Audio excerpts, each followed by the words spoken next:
What did you say? Dave was in his wife's office. She was the head honcho of the division, the big cheese. Dave, he was a lowly account representative, quite a bit down the food chain. He was a little nervous at first when she came on board, but there were several levels of management between them, so it was all good, he thought. Maybe not. Your numbers are way down, Mr. Waxman. You were the worst performer of the year in your division. I'm afraid we had no choice. X is waiting outside to escort you to your office to collect your things. X stood for Xavier, one of their two security guards. They had always called each other Mr. and Ms. in work settings, to keep it more professional. She kept her last name for professional reasons, so she said, but everybody in the office knew they were married. He even had a picture of her on his desk, of her shaking the hand of the chairman of the board as she received her promotion. That's it. 9 years of loyal service to this company and I'm terminated because my numbers are off? If you had bothered to listen to me, you would know. Please, stop. The decision has been made. Let's not make it any harder than it has to be. For some reason, that struck him as funny. Listen, Miss Patterson, She must have hit some button, because all of a sudden 300 pounds of black muscle was in the room with them. Xavier, would you please escort Mr. Waxman to his desk to collect his things? Best of luck to you, Mr. Waxman. Perhaps this will encourage you to try harder at your next position. X definitely looked embarrassed, but he had his own job to do. Dave looked at him and grinned. Come on, X. Like the lady said, let's not make it any harder than it has to be. She was still talking when Dave went out the door. Everyone avoided looking at him, which told him most of them knew beforehand. That definitely didn't improve his mood. He walked slowly, looking those who would glance at him in the eye. They looked away every time, and the women actually blushed. He kept very little in the way of personal items in his office, so it didn't take 15 minutes to pack one small box. He was walking out when X spoke.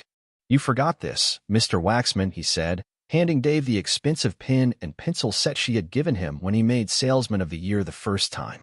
Dave looked at it for a second and dropped it in the wastebasket with her picture. No, I didn't. X drove Dave home, so he could take the company car back. After several attempts at conversation, he got the message and shut up. As Dave got out, X reached over to shake my hand. Dave took it, because it was just his job, and he really liked the guy. Sorry, man. Sorry it happened like that. Dave grinned, even though he didn't feel like it. Me, too. He walked in, looking at the house as if it was the very first time he ever saw it. He realized suddenly there was very little of his presence in the house. It seemed she was minimalizing him at home as well as work. It made him wonder if he had a performance issue at home, and if he'd be canned for not keeping his numbers up. She came in about 7, late even for her. Dave was watching a baseball game and didn't even look up. Hi, honey, sorry I'm late. Meetings ran over. You know how the board loves the sound of their own voices. He didn't respond, just kept watching the game. She looked at him for a minute before deciding to try a different track. What's for dinner? It had been their practice over the years that whoever got home first made dinner. It had occurred to him as he examined their relationship that she probably hadn't fixed dinner more than a dozen times in the last year, and most of those times were because he was traveling. Whatever you decide to fix yourself. I've already eaten. She just stared for a minute before she opened her mouth and started the worst fight of their marriage. Surely you're not mad about today. It was a business decision, honey. It had nothing to do with you personally. I still love you just as much. For an executive and a fairly intelligent person, I can't help but think in this case you're a moron. And by the way, yes, I am angry. In fact, I'm pissed beyond words. You handled the whole thing very badly. Had I ever gotten an unfavorable review in all the time I'd worked there? Where's the paper trail of warnings, counseling, and reprimands? Sure, my numbers were down, but there's a very good reason. One you never bothered to discover. Stop begging. I'm sure I did the right thing professionally. It shocked him so badly that he did stop talking for a minute. She smiled and started to speak, but he exploded. Screw you, the board, and every other a-hole in the company. You were not professional, you were not reasonable, and you damn sure weren't interested in anything I had to say. Tell me, how much input did Adler have in this? She was reeling at his outburst. She actually stuttered for a minute before she got it out. He's been concerned for months, and was very nervous when he brought me the numbers. You had gone from being one of our top producers to the absolute worst. I had no choice. I had to send the message that no matter who you were, if you didn't produce, you were gone. It was the only way I had to keep the respect of the people under me. Once again, a stupid moron. I've been thinking all afternoon, now that I had some free time. When did you stop respecting me as a man and an employee? If you'd had the least bit of love for me, personally, or regard, professionally, you would have handled this completely differently. You could have tried talking to me, give me a heads up, and if it got bad, you could have offered me a chance to resign. Do you have any idea how hard it's going to be for me to find another position? If I can't perform well enough for my wife, someone who is supposed to love me, why would strangers trust me to do a good job? You screwed me in this town. I'll have a hell of a time landing a job now. It's not like I can whip out a glowing review from my old company. Now is it? I've said enough. If we continue, we, or rather I, may say some things that can't be taken back. Why don't you get some dinner, and I'll finish watching the game? She tried one more time. I never thought you'd take it so badly. It's just business, honey. We'll be fine. And don't worry about a job. I make more than enough to keep us. Dave held up his hand. Please, stop while you're losing. I bet you'd love to turn me into a house husband. It would cement your reputation as a tough-as-nails CEO. I can hear them now. Watch out for that one. She's so tough she fired her husband and turned him into a little house husband. Bet she's the one who's on top when they screw. If she isn't banging him with a strap-in, wonder if she makes him wear panties around the house. Well, you can forget that shit. I'll eventually land another position somewhere, even if it's not here. Now please, stop talking. He'd finally managed to piss her off. Fine. Sulk. Get angry. It might give you enough motivation to do a good job next time. FYI, honey, your little tantrum put the skids on the extra good loving I had intended to give you tonight. Looks like it'll be you and your fingers if you want any release in the near future. He shrugged. Fine. At least they won't fire me if I don't perform as expected. That one hit her hard. She tried forming words until she finally screamed in frustration and stomped out of the room. He heard her rattling pans in the kitchen, so he assumed she made her dinner. A little while later, he heard her go up the stairs. She came back in the absolutely no sex for you tonight outfit, an old t-shirt and ratty sweatpants. It seemed to upset that he didn't comment. They sat, and he let the silence stretch. Finally, she spoke. I'm sorry, okay? I wrestled with it a long time before I made the decision. I do love you, and it isn't the end of the world. We can stop talking about it. What's done is done, and you can't unring the bell. I'm going to bed. I need to get up early and put some feelers out, see if I can salvage anything out of the fiasco you turned my life into. Good night.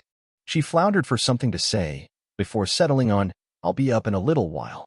He was already asleep when she woke him with her scream. Seems when she changed, she never noticed that his things were gone. He was in the largest guest room with attached bath and planned to stay there a while. Soon she was knocking on the door, demanding that he let her in. Dave just turned back over, wondering how mad she'd be when she realized he'd changed the lock on the door and she didn't have a key. 10 minutes later, he heard the lock rattle. A few minutes after that, he heard a sigh, and then went asleep. Jen brought her boss her standard coffee and pastry the next morning, as well as her own. She had been with her since her first promotion as secretary and later private assistant.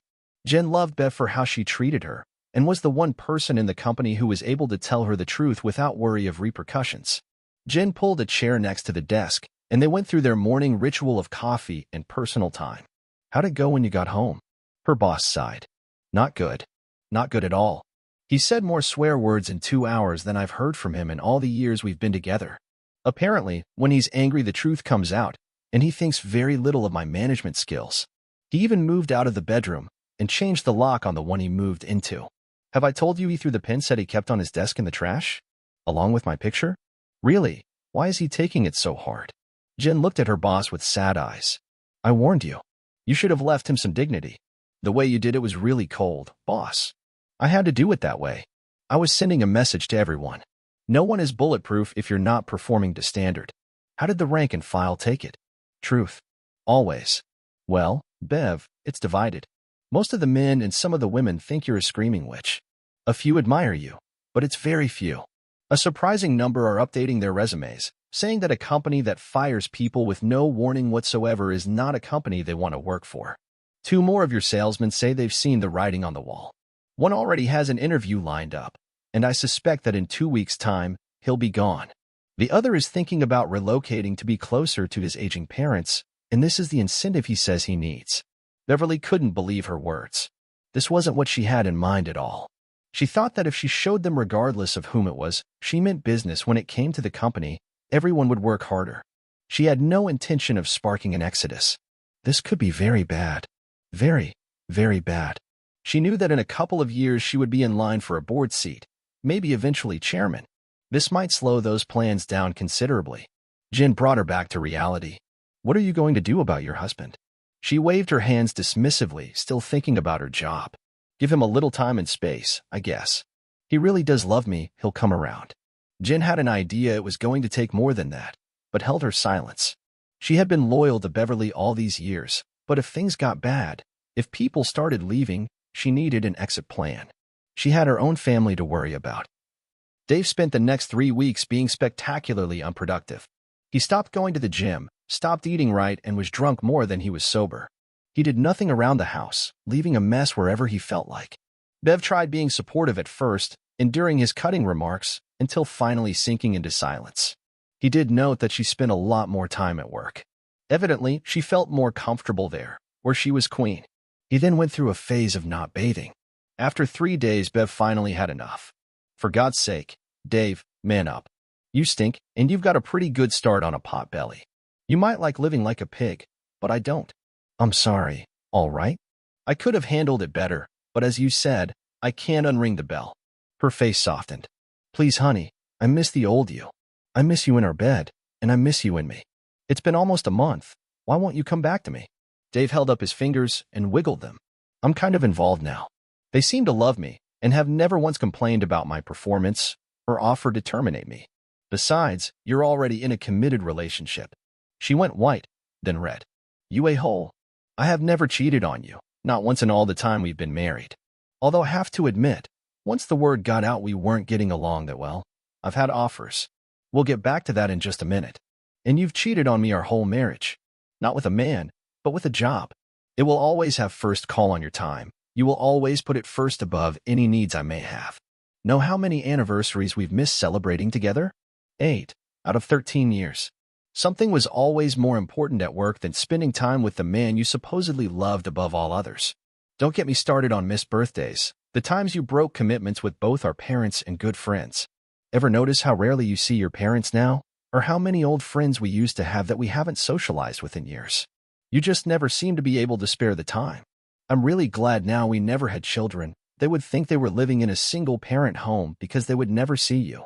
As for your offers, how many have come from people higher in the organization? I can't imagine you screwing down. It would have to be someone who could help your career somehow. Dave felt bad for her for just a second, looking at the pained expression on her face. He quickly got over it when she slapped the hell out of him, the first time either had ever touched the other in anger. He looked about 30 minutes later, and the print was still on his cheek. You son of a witch. Don't you know I'm doing all this for us, so we can retire while we're both still young enough to enjoy it? So I'm not Miss Congeniality, and I apologized every time I missed an anniversary or major event in our lives. And we agreed no children. I couldn't afford the distraction, so don't throw that up to me. As for the offers, yes, some were from people who could help my career, but I would never have an affair, because I still love you and could never betray you like that. You need to get your act together, so get showered, dressed, shaved, and let the woman who loves you take you out for dinner. She stopped, out of breath from emotion and the long speech. He gave her a sad smile. Sorry, I've already had dinner, 3 burritos and a large fry. And on the subject of children, I didn't want to be a biological dead end. I loved you so much at the time, though, that the choice was easy. Still hurt, though, when my clients used to pull out pictures of their families. What was I going to show them? We don't even have a dog. You're right, though. The pity party has to stop. I'm going upstairs to shower, shave, and try to turn back into a real person. I'll hit the gym 3 times a day for a while. After all, what else do I have to do? Thanks for the motivational seminar. She just stood there in shock from the words and the fact that she'd hit her husband. Bev was smart enough not to follow him, although when he got downstairs she was very contrite and apologized. I'm sorry, but you don't know how hard this is on me. One business decision shouldn't destroy a good marriage like this. Please, I'm sorry I had to fire you, but it was in the best interests of the company. Like I've told you many times before, it was just business. It doesn't mean I love you any less. He sighed. Look, Bev, I know you think in your heart you did the right thing.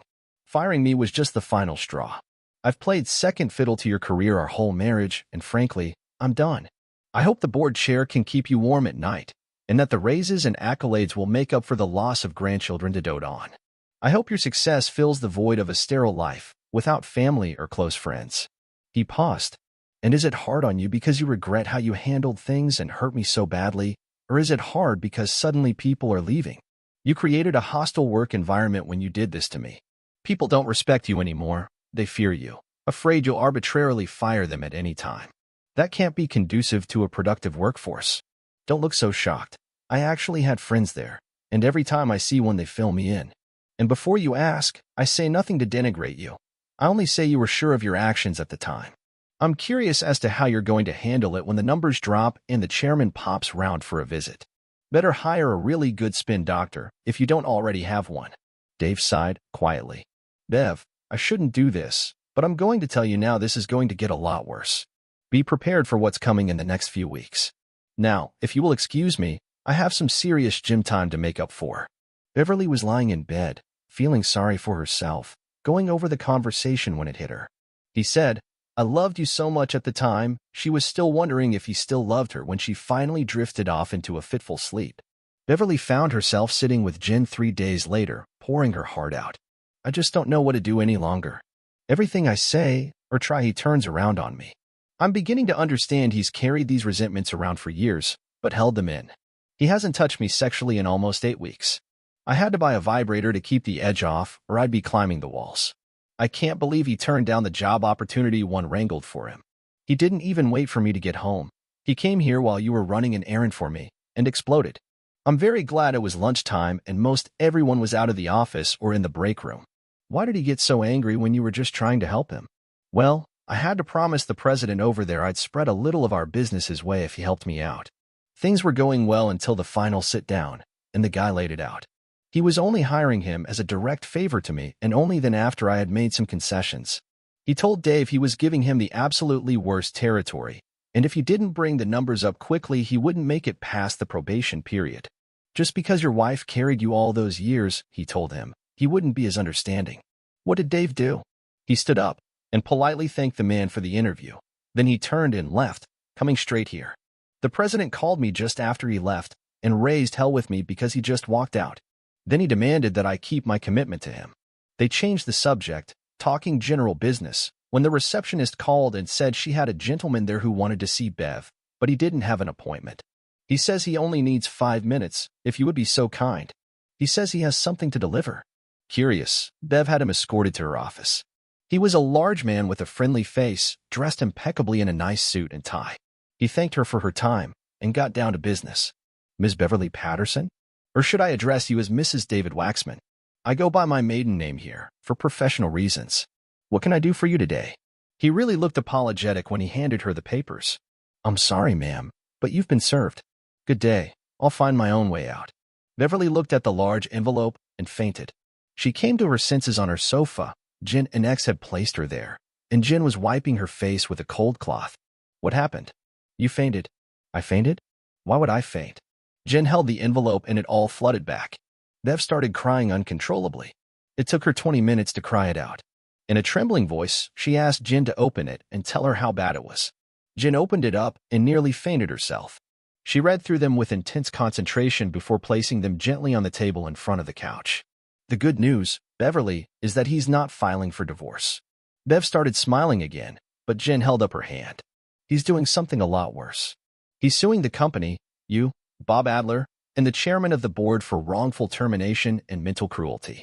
You need to get hold of him fast, Beverly, and talk him into withdrawing all this, or your career here is over. It doesn't matter whether he wins or loses, the bad publicity will be enormous. If you get to keep your job, you'll never rise any higher." Beverly nearly fainted again, before pulling herself together and driving straight home, trying her best to set a land speed record for a luxury SUV. All she found was a note on the dining room table. "I'm sorry, Miss Patterson, but you crossed the line. My lawyer assures me it's pretty much a slam dunk, and your board will do just about anything to keep it quiet. She was pretty ticked when I told her I would accept no deals, that I intended to make this as public as possible. Don't bother looking for me. On her advice, I've moved out, at least temporarily. I still love you, though I don't understand why. When this is over, I'm willing to go into counseling if you are. Maybe we can find our way back to each other. Maybe not, but I want to at least try. Oh, and if it makes any difference, I got a job, something new for me, and I look forward to it. We'll talk soon. Beverly leaned back in the kitchen chair, watching her life and career go up in flames. Just when she thought her life couldn't get any worse, it did. 2 weeks had gone by, and the hearing was in 4 days. The board had sent an independent HR expert and a lawyer in, and it didn't look good.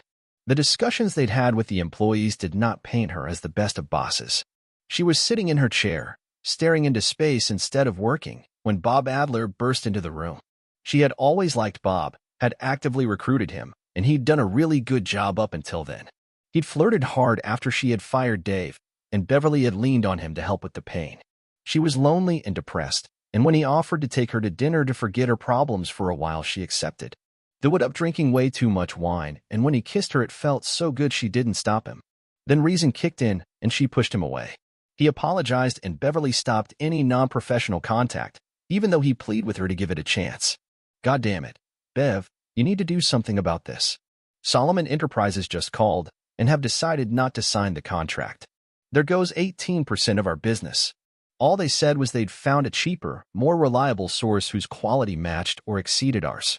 They told me they would be glad to let us bid next year, but it had better be something spectacular if this new supplier worked out. If that's not enough, Apex and Stewart Industries have both been hinting they may go to someone else. That's another 8%. That was absolutely the last thing Beverly wanted to hear. If they lost a quarter of their business, especially while they were tied up in the wrongful termination case, she was toast, as well as Adler and maybe a few others. She needed to move on this quickly. She sent Bob out, especially when he started pestering her for another date, saying it would be okay now that she was separated. Bev wasn't sure she had a marriage left, but a surefire way to finish it would be go out with Bob, and Dave finding out about it. She reached for the phone. Hello, Mr. Solomon. Thank you for taking my call. You're welcome, Beverly, and how many times have I asked you to call me Sal? I'd like to think after all this time we were friends. We are, Sal. Tell Susan hello for me, and I hear your daughter just got her MBA from Wharton. Is she going to be the future of Solomon Enterprises? He laughed. I hope so. The girl is already smarter than I ever was. I'm giving her 3 years, then Susan and I intend to sail away into the sunset. That sounds lovely. Sal, I'm guessing you know why I'm calling. Yes. I'm sorry, Beverly. The new supplier is cheaper, faster, and exceeds our quality standards. The difference is significant enough that I can't walk away from it. Have you signed the contracts yet? Not yet, but we're scheduled to finish up the paperwork in 2 weeks. Good. Please, Sal, give me a chance to see if I can match or better their deal. One meeting, that's all I ask. He sighed. All right, for old time's sake, I'll give you one shot. Set it up and I'll be there. Beverly was sure she could win the business back when talked to Sal, so she stopped worrying about that and focused on the upcoming hearing. Dave was at loose ends and about to go out of his mind. It looked as if he had any hope of finding anything in his line of work. He was going to have to expand the search area, and that meant moving. He was at the gym, straining his guts out, wondering if he had a marriage left at all. Yes, he had coasted the last year, but Beverly never once allowed him to tell her his line of thought. She didn't know he had deliberately let orders dwindle or that his core base of customers were fine with it. It was blind chance that after he left the gym, he ran into Sal Solomon and his wife, Susan. Sal had been one of Dave's first customers. In fact, they went back 8 years. After they got past the customer-salesman relationship, Dave was treated like family. He once told Susan she was the smart aunt he'd wished he had when I was growing up. That statement cemented their relationship, and Dave have even introduced her to others as his favorite aunt. Susan would giggle and coo, and Sal would grin at her antics. Sal, Susan, what a surprise. It's so good to see you. Are you in town on business? All pleasure. I'm happy to say. We just got out of the theater. I've always wanted to see The Odd Couple, and this is supposed to be the best touring version of the revival around. When we found out they would be here but miss us, we just had to come. Sal just smiled. He once told Dave that his real job was to make his wife happy, and his business was just a means to that end. He never forgot a birthday or anniversary, and most of his employees benefited from it, because he instituted a policy of giving his employees a half day off on your wedding anniversary and the whole day off afterwards, to recover, as he put it. He also paid them for the time off. Turnover in his office and factories were the lowest in the state. Someone had to pass or move away before there was an opening. Every woman got roses and chocolates on her birthday, and every man got something in line with his hobbies, be it a box of golf balls, a new fishing reel, or fine cigars. Executives came to his business to observe his operation, and while many changed nothing, a few copied him. They insisted that Dave join them, and for 90 minutes he forgot my problems and admired what a true relationship was. Eventually, though, they brought up Dave's situation. Susan was baffled, and Sal was a little ticked. You were one of her best. I really don't understand it. Did she not understand your reasoning? She never gave me a chance to explain. Sal just called me into her office and fired me in the most public way possible. It's poisoned the well, locally. It looks like I'll be moving soon. Susan spoke up. Does Beverly know you're considering this?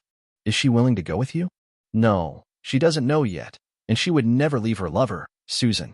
Before you ask, I have to believe she's never cheated on me, at least physically. No, her lover is her job, and like a skilled seducer, it's offered her things I could never compete with. Sal was quiet for a minute, then grinned. Since you're at loose ends, my boy, pop by and see me in the next couple of days. I may be able to help you out. With nothing else better to do, Dave was in his office 3 days later. They talked general business for a few minutes when Sal asked what on the surface was an innocent question. Ever hear of the RGP Group? Dave had, indeed. A new company out of South Korea. They were trying to break into the U.S. market. He had met the youngest son of the owner in an airport while we both waited on a delayed flight.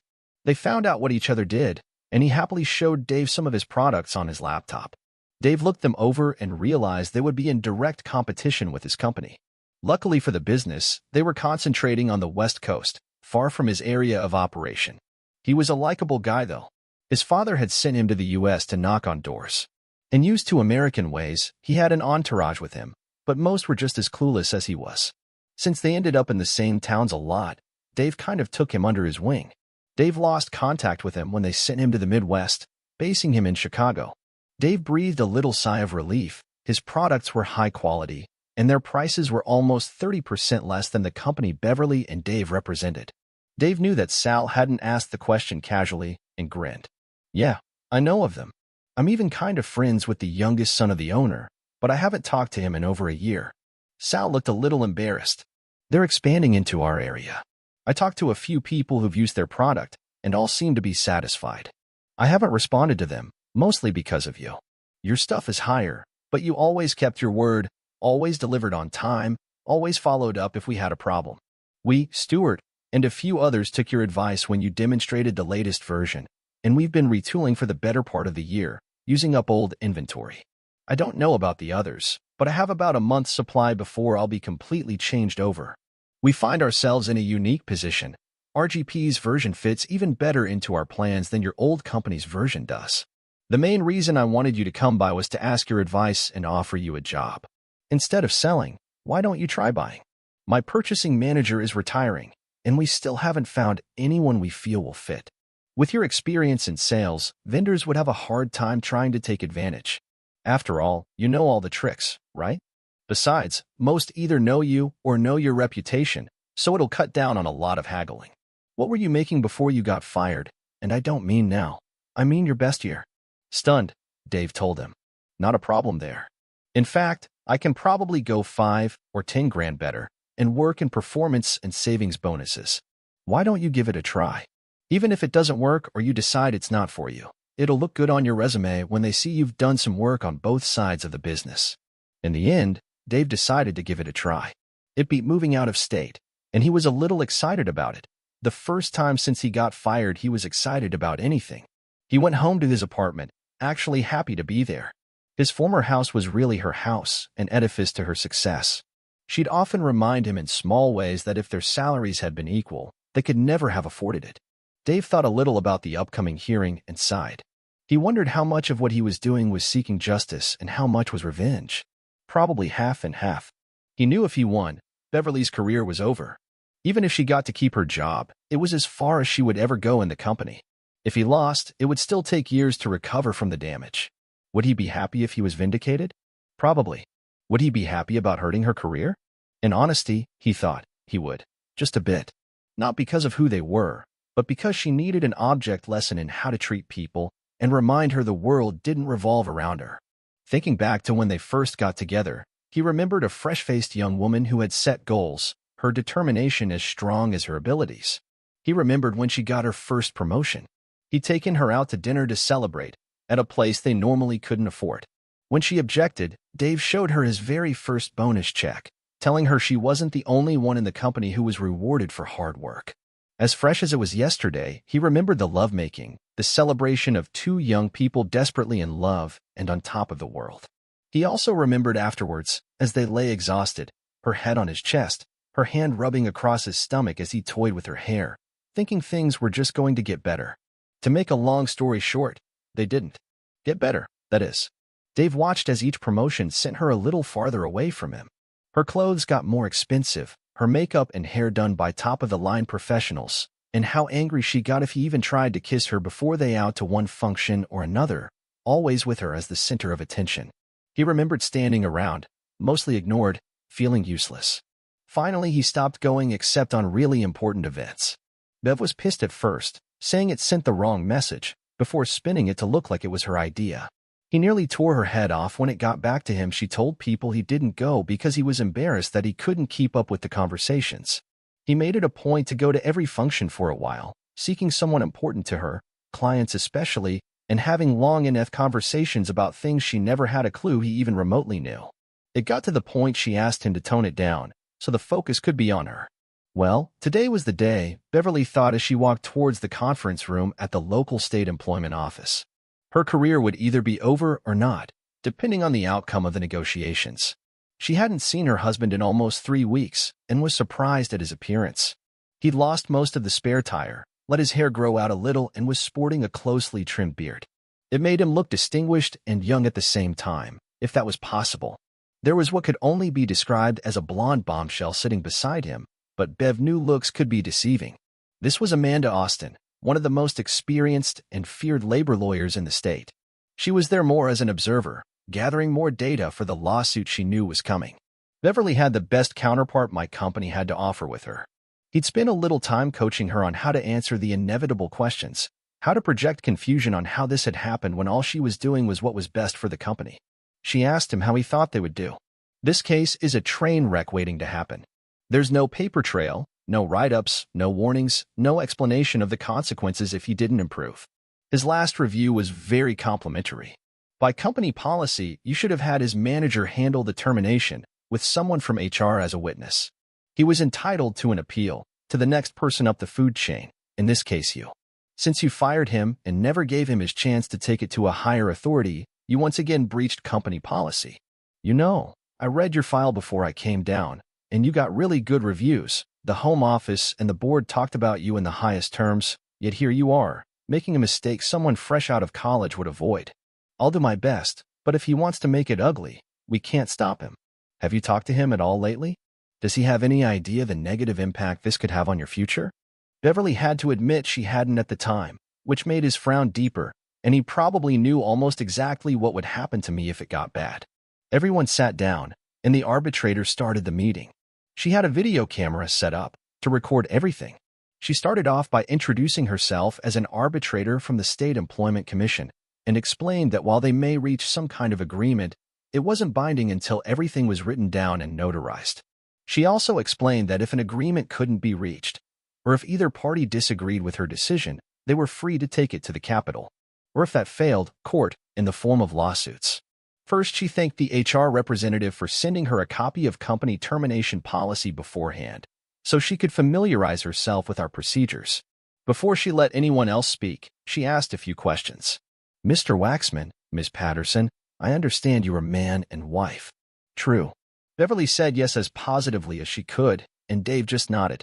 Tell me, Ms. Patterson, if you will, how has this impacted your marriage? Do you consider what your husband is doing reasonable? I'd like to clear this up before it gets to the civil stage. Dave didn't speak up, so Beverly went first. We are most definitely married and will remain so. Yes, it has absolutely impacted our marriage. He's moved out, hasn't talked to me since he did, and now we're here. I must have told him 100 times what I did was just business, and it shouldn't impact our private lives. I really don't understand why he's doing this.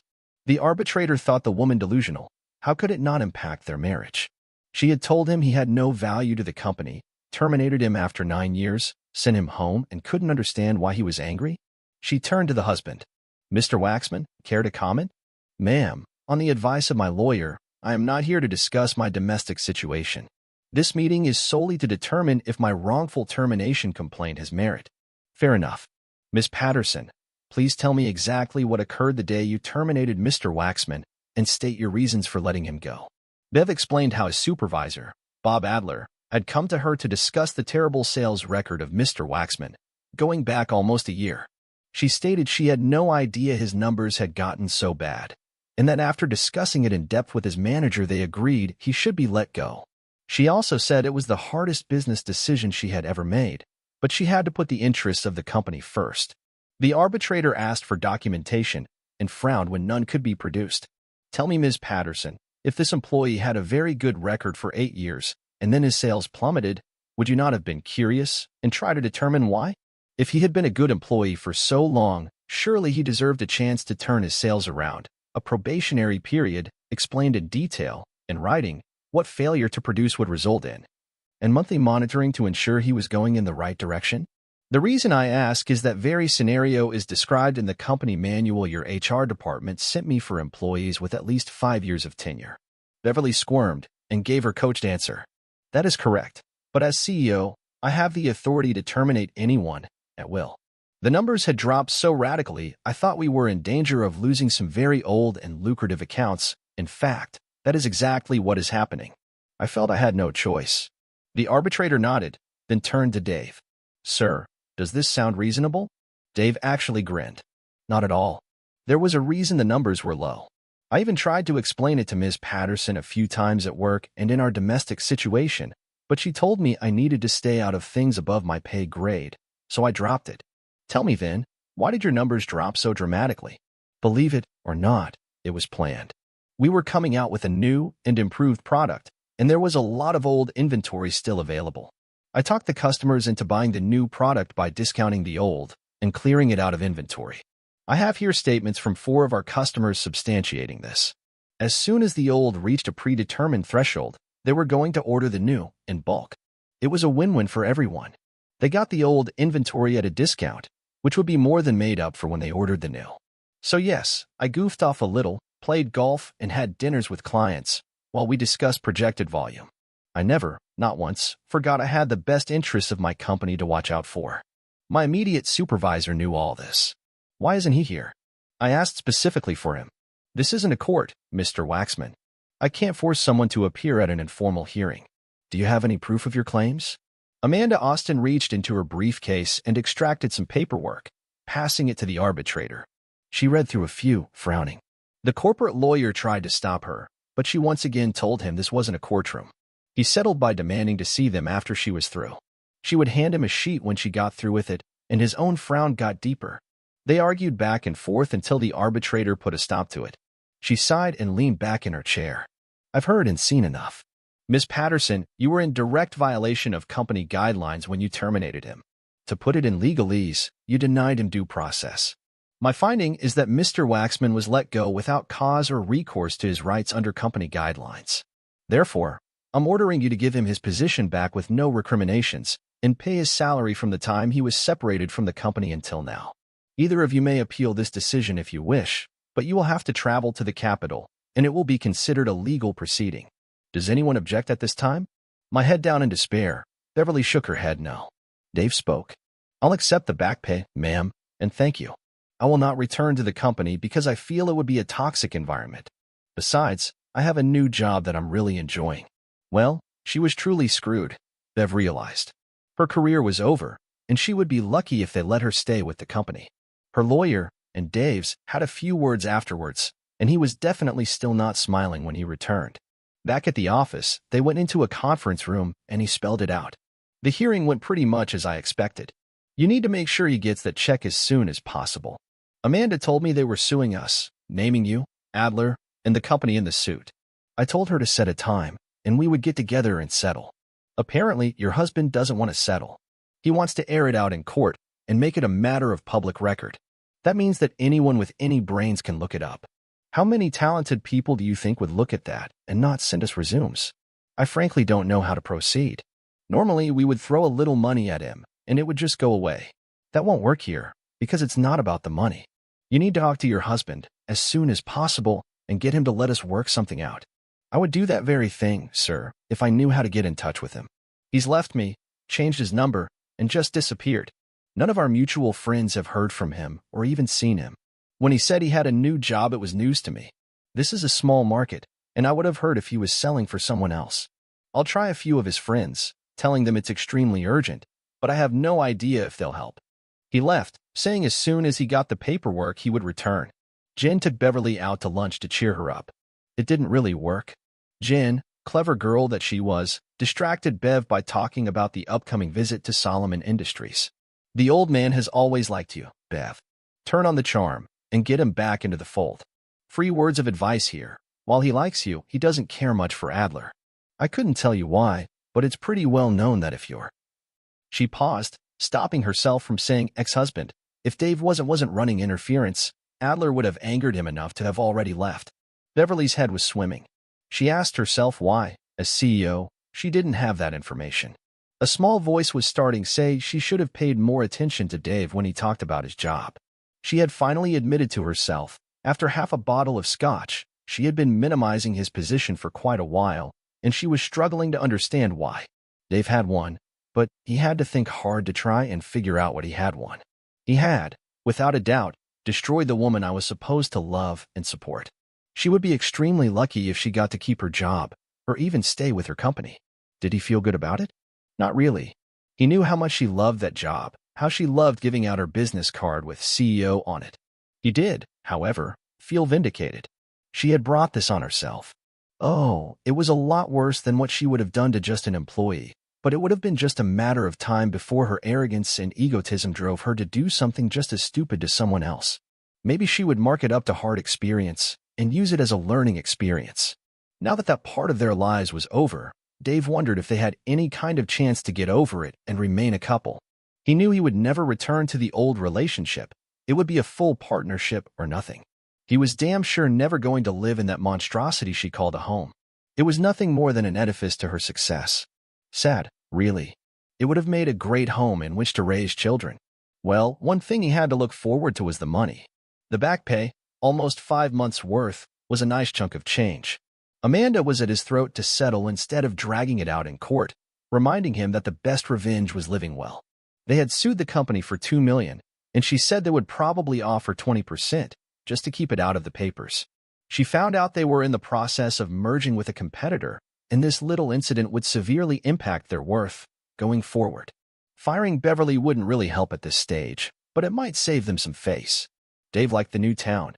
It was half the size of the city he left, and the pace was more relaxed. The people were friendlier, and he couldn't ask for a better place to work. Best of all, the housing market was a little depressed, and it was possible to buy a lot more home with a lot less money than he would have spent back home. He grinned and shrugged at the thought. What did back home constitute exactly? He wasn't at all sure anymore. Dave even had his eye on a place that had been for sale for almost a year, a larger, older 2-story on 6 acres of land. He didn't need that much, but it would be fun to own. The owners were getting anxious to sell, and he had feeling he could get a really good deal. He researched it on the net, and it seemed solid, with no major problems other than the roof. It was still good, but was 20 years old. He'd already decided if he bought it, he would replace the shingles with tin. It was all the rage, and he had fond memories of staying with his grandparents on their farm in the summer, going to sleep with the sound of rain on the roof. That night, Dave dreamed, something he rarely did. Likely, he dreamed all the time, but he hardly ever remembered them. This dream had him sitting on the front porch of the house beside a woman, both of them in a glider, rocking gently while they watched 3 children, 2 girls and a boy, run around the yard playing with a ball, 2 dogs, one big and one small, chasing them. A large calico cat sat on the railing, looking on, seemingly bored. In a wave of love, he turned to kiss his companion, only to discover she had no face. He woke with a start and lay there, trying to figure out what it meant. Sighing, he got up, deciding to hit the gym on the way to work. It was going to be a busy day. Beverly didn't sleep well that night, and as she got ready for work, she noticed the bags under her eyes. She hoped it was just stress-related, but if they were permanent, well, she knew a good doctor.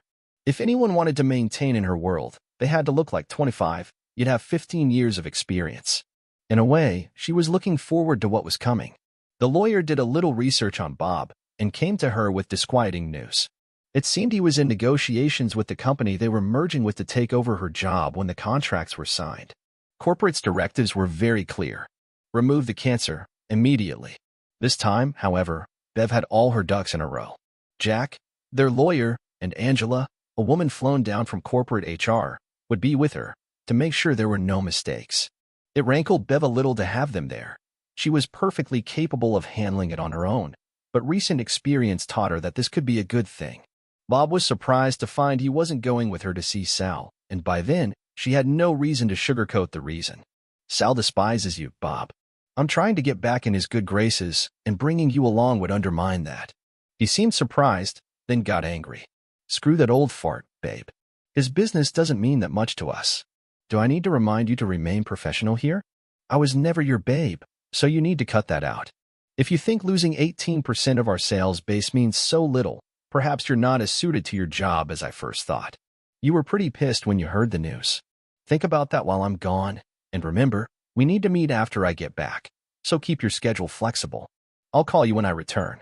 She enjoyed the look on his face as she left, and couldn't wait to see it when they lowered the boom that afternoon. Pushing him out of her mind as she drove, she worked on her presentation to Sal and his new purchasing manager. It had to be just right if she were to have any chance. Sal was waiting at the restaurant, even though Bev was 15 minutes early. He stood and seated her, and she appreciated it. Dave had always been well-mannered, taught by a great uncle who instilled in him that manners never went out of style. She missed that, among other things. They chatted for a minute, but when she started talking business, he stopped her.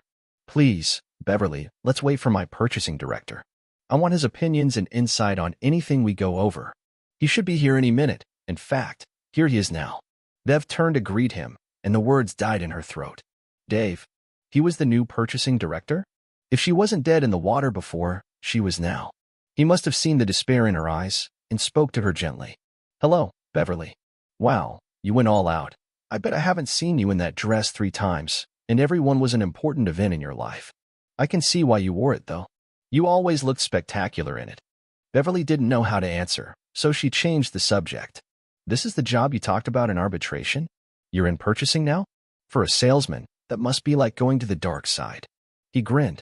It is, kind of, but it's really just sales in reverse, if you can understand what I mean. Besides, it's worth it when I see salesmen, and they realize who I am. It blows their plans completely. I've been there, done that, and there isn't much they can surprise me with. It actually makes things easier. They know they can't bullshit me, so they just get down to negotiations. That being said, let's enjoy lunch and talk business later. It was surreal to Beverly, sitting there eating lunch with her husband, knowing he held all the power. She couldn't help but wonder if that was how he felt at times. Dessert over, with cups of very good coffee in hand, she began her speech. She pointed out how long they had done business together, how well they had responded to Sal's needs, and how they could continue to service him with excellence in the future. Dave let Sal take the lead, for which she was grateful. Sal listened, but stopped her halfway through. All you say is true, Beverly, but let's not forget who landed our business in the first place and served us so well over the years. I was buying that as well as material, and now, well, the situation has changed. Before you ask, yes, I did have a verbal commitment with your salesman. Once he left the company, though, I no longer considered it binding. The South Koreans, to be honest, have a better product at a great price. It exceeds the specifications we have for your product. My purchasing agent happens to know the son of the owner and finds him trustworthy. Who are you going to replace Dave with? Adler? I don't think so. I've never liked him, but more importantly, I never trusted him. Even if we had stayed with you, I'd insist on another account rep. He stood, looking down on her. I always liked you, Beverly, even if I didn't exactly like the things you did sometimes. I'm still your friend, if you let me, but professionally, we're pretty much through. I have another appointment, so I'm leaving. You can continue to press your case with my purchasing agent, if you wish. Best of luck. He said the last with a grin, bent down and kissed her cheek. He still loves you, he whispered, but it's going to be a long road to get him to trust you again. Give it your best shot. Did Dave enjoy the lunch? Yes, on several levels. Did he enjoy her pain? Just a small amount. It was very satisfying to see her looking lost and confused, and not the supremely confident Meg which she projected most of the time in her natural environment. She looked at him sadly. We don't have a chance, do we? Are you talking professionally or privately? If you're talking business, then no, you don't. Their product is superior to yours in almost every way, much cheaper and readily available. Even if I were still with the company, it would have only been a matter of time before we would have started losing customers. You need to get with corporate and rethink your business plan. Maybe you should go in the direction I suggested a year ago, retool your assembly lines, get R&D more involved. It's time to reinvent yourselves, or you'll be as extinct as the dinosaurs in a few years. Dave looked into her confused eyes and realized she didn't recall what he tried to tell her all those months ago. He was no business genius, but he was literate enough to read the writing on the wall. Then again, he didn't have power goggles on. Arrogance and egotism is its own reward. They sat silently for a few minutes. Dave, she said in a timid voice, may I ask about us? Dave almost laughed but stopped himself. Instead, he asked her as gently as possible, what us? You and me, honey. Please, you need to move back home so we can go back to what we had. I miss you very much. Dave got the impression that she was surprised by his reply. What us? There hasn't been an us for going on 3 years now. There was me, the ornament at dinners and parties, someone to come home to, but that's about it. I was just a minor supporting character in the movie of your life. Intimacy died between us years ago, Beverly, and I don't see a resurgence in our future. Before you say it, yes, we were intimate on rare occasions, but stop to think. How many times did I initiate it in the last 2 years? I'll give you a hint. Never. I felt like I was just a human dildo, there to give you release when you needed it. There was no foreplay to speak of before, and no snuggling after. As soon as you got off, you were ready to roll over and go to sleep, whether I'd gotten anything out of it or not. Don't deny it. Instead, think about it, and you'll see I'm right. He could see conflicting emotions playing across her face, but he was on a roll, getting things he'd wanted to say for years off his chest. As for coming home, well, I'll never darken the door of that house again, whether we stay together or not. It was never a home, it was a monument to your success, and you fought me tooth and nail when I wanted to make changes. In fact, I have a bid in now on a home I think I'll really like. It's an older 2-story, too much house for me, actually, but it has lots of room and a little acreage. Best of all, it already has a building that would be perfect for the workshop I've thought about for years, and room for the vegetable garden I always wanted to plant. I'm sorry, honey, but after 8 years of living in your shadows, I've learned to love the light. Where does that leave us? It was so sad and forlorn that he toned it down. I couldn't tell you. I suspect we'll never be together as man and wife again. You have to respect your partner, and I haven't had that from you as a man or employee for quite a while now. I'm not a supporting character anymore. Beverly, I want my own show. I realize now that it's at least partly my fault we ended up like this, but at the time I loved you so much that if it made you happy I learned to live with it. And the more I gave, the more you wanted until it got to the point I had nothing left to give. I suspect, deep down, that that is the exact moment when you realized you didn't need me anymore. You had minimized my impact on your life to the point that I was invisible to you. Really, it shouldn't be that hard on you. Just carry on as you've been doing, and pretty soon I'll just be a dim memory. He stood, placing my hand on her shoulder. Go back to the love of your life, Bev, your job. And free advice, stay away from Adler. The man's a snake. I don't know how he got into your head long enough to scramble your brains, but step back and consider. What did he have to gain by poisoning your mind against me? Think about it. And don't worry too much. You've been too good for too long for this brain fart to wound you fatally. You might lose a notch or two and have to do some major butt kissing, but the company still knows your worth. Goodbye, Bev. He paused for just a second. I'm sorry my company and yours have come to a parting of the ways, Beverly, but really, it's just business, you know? She flinched, and he wondered if she caught his meaning. It was the exact phrase she had used to justify firing him. Beverly wanted to sit for a while and digest everything, so she went to a park she'd seen on the way into town, parked, found a bench, and reviewed her life. Some of it filled her with immense satisfaction.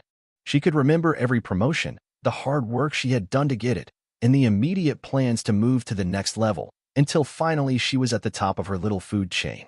Some of it filled her with unease. The anniversaries she'd missed, always promising to make it up to Dave, the birthdays, the special events in his life, her parents, his parents, and their friends' lives, all missed while she chased the next deal. She remembered seeing the fleeting look of pain in Dave's eyes when the toddler of one of their friends' children tottered up to him with upraised arms. He cuddled the child, And for a moment Bev had a vision it was their child. She shook it off. Unless Dave would consent to being a full-time house husband, there would never be any children in their future. She'd seen many a woman, full of talent and promise, get sidelined and passed by because they couldn't commit fully to the job because of family. Besides, she was 36, so that ship had probably already sailed. She sat straight up in shock at her realization. God, Dave was right. He would always be second in her priorities, as long as she continued on the path she had committed to.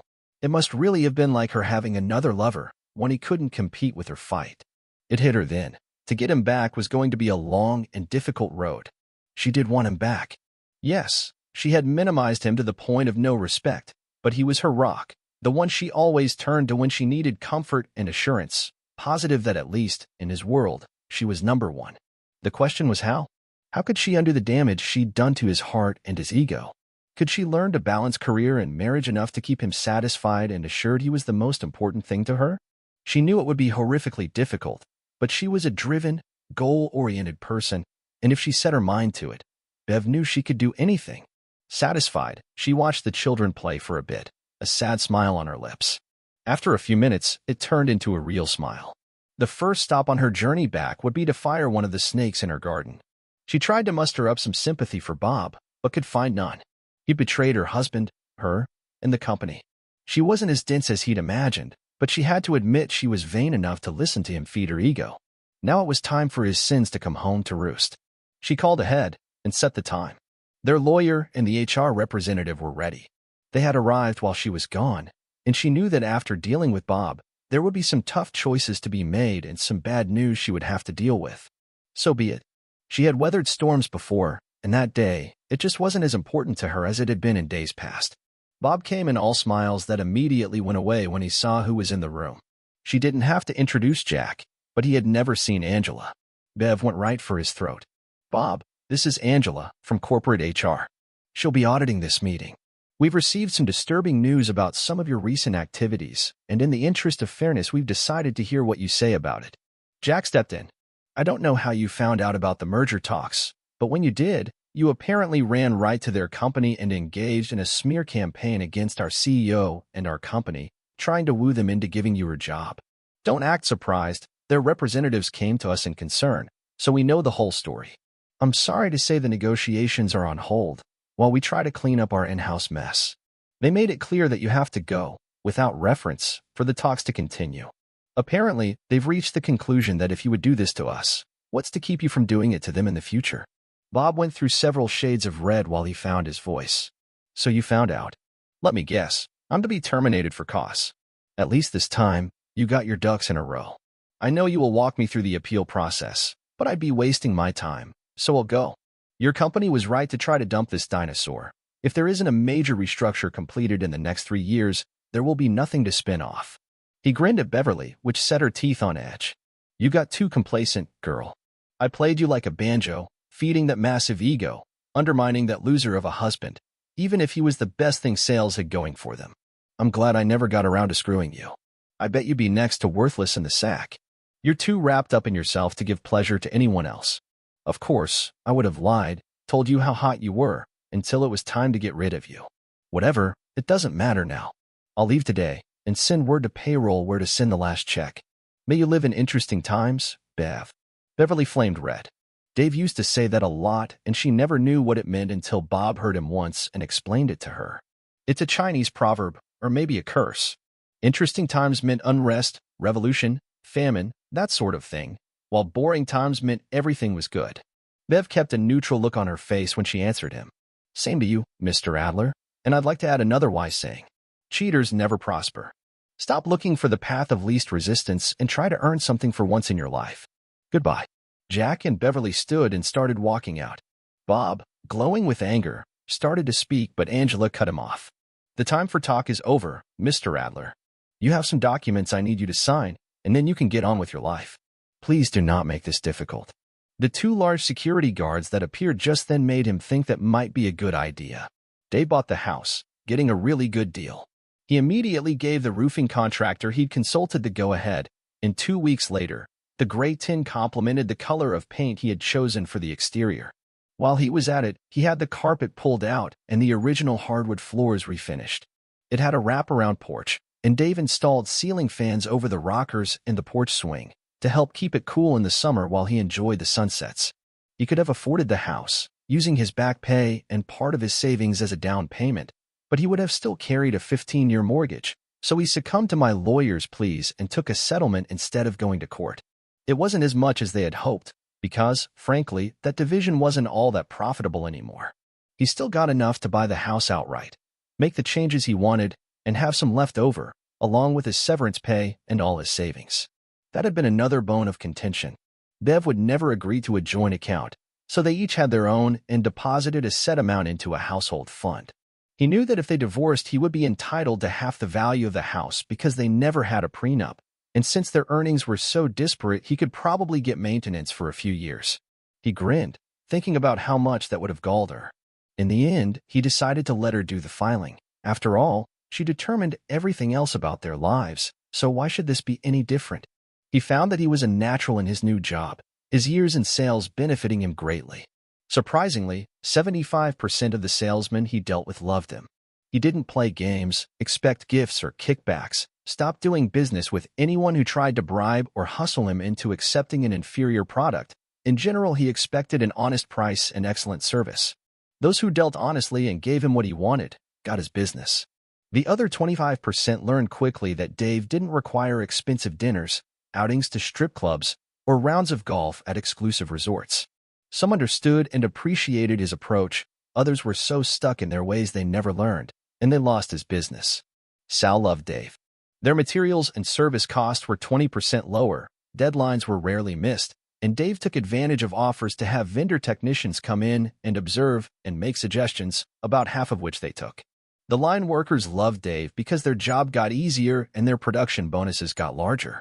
Susan insisted he come to dinner at least twice a month, and the conversation inevitably turned to his domestic situation. Sal wisely stayed out of it, but Susan would not be deterred. When are you going to stop punishing the poor girl and take her back? She suffered enough. She calls me, maybe once a week, and we always have the same discussion. She wants to know how you're doing. Are you happy? And though you can hear the pain when she asks if you're dating, I tell her the truth, straight from your mouth. You refuse to see any woman socially until the day the ring comes off your finger. Dave tolerated it a few times before he got a little irritated. Susan, I admire you a great deal. If there was a category called ideal wife in the dictionary, it would show your face. But let me ask you something. You had a pretty good career when you married Sal, and he told me you worked for 6 more years before you quit and became a full-time mother. Sal had to face many of the same pressures Beverly faces now, but did he ever shut you out, miss anniversaries, dates that were important to you or your children? Did Sal ever once put his business before you and your family? Did he minimize your contributions to the relationship? Dave paused and waited. She finally admitted there had been maybe 3 times in their marriage when the job had to come first, but that he had felt so badly about them that he showered her and the children with affection for weeks afterwards. Well, I didn't have that experience. Her attitude was, suck it up, big boy. This is more important. I lost friends, relationships I'd had for years, victims to her career. I'm just now getting used to having friends again, to being able to accept invitations for little get-togethers, things that are simple and mundane to them, but precious to me. They're not networking per se, just hanging out and enjoying the company. I've got a house I love, a place to enjoy my hobbies. I even got to plant a little garden, something I've wanted to do for years. Does that mean I don't miss her? No. I remember the little things before she became important. The spur-of-the-moment trips to sightsee, which was code for making love in a strange bed, the conversations about life we used to have years ago, when we actually shared a vision. I remember all that, but those memories are dim, and the ones fresh in my mind are of her egotism and arrogance. She was like a sports star that read her own press, believing every story. She wants me back? Why? Most importantly, Susan, if she wants me, why hasn't she come to me? She's still in queen mode, waiting for the errant knight to return. If she's not willing to put any effort into our almost dead marriage, what makes you think she wants it that bad? I haven't even received a phone call. Doesn't sound like she's all that heartbroken to me. In this case, Muhammad needs to come to the mountain. Now, I love you both dearly, and your husband is my boss, but this is the last conversation we're having about Beverly. If you'll excuse me. He hadn't ranted or raved, but said everything in a calm, reasoned manner. But the message was there. Leave it alone. Sal looked thoughtful, and Susan was red with embarrassment. She rose as he was leaving and surprised him with a hug. I'm sorry, Dave. I won't push you anymore, but you're wrong. She misses you terribly, and the truth is she's afraid to talk to you. She doesn't really know what to say, and she's afraid you'll bite her head off. I'm going to call her in a bit and tell her about what you said. And you have my solemn word. This will be the last time I involve myself. She grinned and kissed his cheek. Besides, you're doing too well in your job for me to rock the boat. I estimate your contributions have shaved at least 3 years off our retirement plans. Carry on. It never occurred to Dave that Sal was thinking about retiring. He was just over 50, but his daughter was due to start work in the near future, and popular rumor has it as soon as he feels comfortable with her at the helm he was going to sail away into the sunset. Dave had a fleeting thought of working with another Beverly and wondered if he could handle it. Once again, Beverly went home to an empty house to eat takeout and pretend to watch television. She had escaped the axe, but it was a close thing. The chairman and 2 board members flew down unannounced, scaring the whole office. She was almost faint when they called her into the conference room. She felt like a schoolgirl in front of the principal. Their expressionless stares didn't bolster her self-confidence. After almost a minute, the senior board member spoke. All right, Beverly. Tell us what happened, and more importantly, tell us why. Don't whitewash it or you'll be out of here so fast your head will spin. We've always trusted you to be honest. It would be a shame if we were to start doubting you now. It took a few pauses and a couple of crying breaks, but she got it out. She had nothing to lose, so she told them the truth. She had let my ego get the best of her, relied on people who didn't have the company's best interest at heart, and got played like a foolish schoolgirl. They seemed relieved when it was over, and sympathetic. How are things on the home front? Have you kissed and made up yet? This started another round of sniffles. The chairman got a box of tissues and set them in front of Beverly. She mumbled her thanks as she blew her nose. No, and I doubt we're going to. I haven't talked to my husband in weeks. He's living in a new town with a new job, in a house he bought, and has no intentions of leaving. I've always liked Dave, reflected the chairman. It seems out of character for him to ignore your gestures of reconciliation. Bev flamed red and told them she hadn't contacted him because she was ashamed and didn't know what to say. The chairman sighed. Well, there you go then. We may as well accept your resignation now. 2 of the traits I admired most in you were your ability to analyze a problem and your tenacity in achieving your goals. Obviously, you don't want your husband back. And to be honest, someone who shows so much hesitation and indecision is not top management material. I mind the times not that long ago where the hounds of hell couldn't keep you from accomplishing your goals. His words stung. Only the fact that he was right kept her from lashing out. He saw her face redden and the sudden thrust of her jaw and chuckled. Ah, there you are. I was beginning to think I'd lost you for good. Now, listen closely. You're still on shaky ground here. Bill, Jack, and I are your only supporters right now, and we've gone out on a limb for you. Do not chop it off behind us. You still have your job, but don't look for a favorable review or a bonus this year. What you do have is a second chance, but hear us out before you sigh in relief. This division was headed for a crash, Beverly. We're aware of the South Koreans and their imminent threat. If we stay the course we're on now, we would be out of business in 3 years. It's one of the reasons we decided to sell this division off, while it was still at the top. Your little gaffe brought that to a grinding halt. Between the suit and the snake you had trusted stabbing us all in the back, we're not nearly as desirable. The merger talks are history. What you need to do is figure out a way to reinvent the division, come up with products and services and give it a viable future. I'm going to be as blunt as necessary here. Do it, and you redeem yourself, fail, and you're out. We're giving you a year. His voice softened. It was the best we could do, Beverly. I know you'll make me proud, even if you fail. We have faith in you. She was so overwhelmed that a simple handshake wouldn't do, so she gave each a heartfelt hug, swearing she would give it everything she had. She hugged the chairman last, after the others had gone. He took her hands after they broke. I'm going to give you advice on something that has nothing to do with work. If you really want Dave back, you'll have to go to him. He'll never come to you because you've hurt his pride too badly. He holds the power now, child. He's got a good job, good friends, and a bright future. You're going to have to show him you want an equal partner, and you have to mean it. The first instance of backsliding, and it will be over. I really believe you forgot, but Dave is a pretty shrewd individual. He saw the writing on the wall for this division last year. We even had a brief talk about it the last time I was down, and he mentioned the South Korean company then. He even had some ideas on how to rechannel our efforts to make us more viable in the market. I was impressed enough to tell him to discuss it with you. I have the feeling that discussion never took place. If it had, perhaps we wouldn't be having this talk now.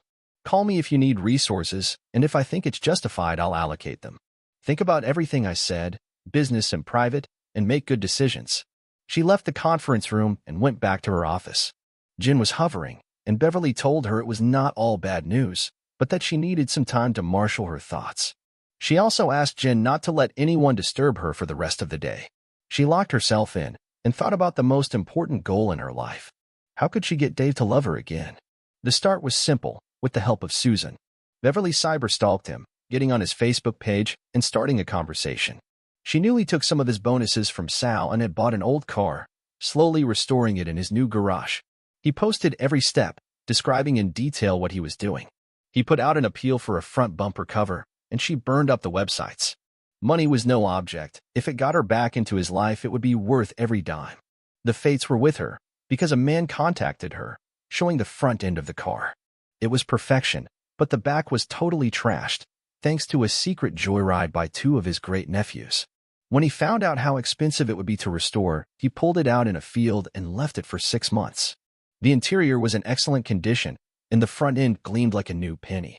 Beverly bought it instantly, but not before bargaining him down almost $1,000. Hey, she was a master of negotiation when she remembered. Beverly planned her attack with precision, using Susan to help her. Dave was having a barbecue to show off his new gas grill and clay oven. It was mostly people from work, along with a few of his neighbors. Susan asked casually if she could bring a friend, and he readily agreed. This better not blow up on us, she warned Beverly. If he gets really pissed, it would make it incredibly awkward between him and Sal. Of course, he has a built-in defense. He has no idea who my friend is, and I told him you were meeting us at his house. Promising faithfully that if it started going bad, she would leave immediately. Beverly finished her plans. She must have changed outfits a dozen times before she realized it was just a cookout and she should dress for comfort. She went for a really nice sundress in his favorite color, light blue. It stopped just above her knees, and quite a bit of leg would be showing when she sat down. He had always loved her legs. She used very minimal makeup, just wanting to highlight her eyes. She wore her hair loose, surprised at how long it had grown. She wore no jewelry except her engagement ring and wedding band, and a small diamond necklace he had bought her the first year we were together. Beverly was shaking a bit when she pulled into his drive. It was the first time she had seen the house, and she was surprised at how big it was. Why would an almost single man, childless, need such a big house? It gave off an air of old-fashioned charm, from the graveled paths to the porch swing on the wraparound porch, where several people were gathered. They looked at Beverly curiously as she walked to the door, wondering who she was. She was just about to knock when it swung open. There he was. His eyes widened with surprise. It had been 10 weeks since they'd laid eyes on each other. Before he could speak, she rushed out what she had planned to say. Hello, Dave. Please don't be upset. Susan invited me and I wanted very badly to see you. If you don't want me here, I'll go, but please, can I stay? He stood for a moment before grinning. Come in, Beverly. I'd like to show you my house, and sometime later I think we need to talk, don't you? He reached out, and she locked down on his hand like it was the only thing on this earth that would keep her from floating away. He flinched, but didn't pull back. He introduced her around, and Minnie seemed surprised to hear he was married. She glanced down, and breathed a sigh of relief to see his band still on his finger. Maybe there was hope for them yet. She finally let go when Susan dragged her away to gossip. They whispered war plans to each other, and Susan gave Beverly a hug with encouraging words. You've got him a little off balance right now. Keep him that way. Don't give him time to think about the past. Keep him in the moment, and his eyes on you. Be as affectionate as he will allow, but if you sense reluctance, back off. You need to get him used to you again. Understand? Beverly found it very sage advice and promised her. She went looking and found him out back. He had a massive yard, easily 4 times the land at her house, and it was meticulously groomed. His building stood shining under a fresh coat of paint and a new tin roof to match the house. When she saw him, she just stopped and observed.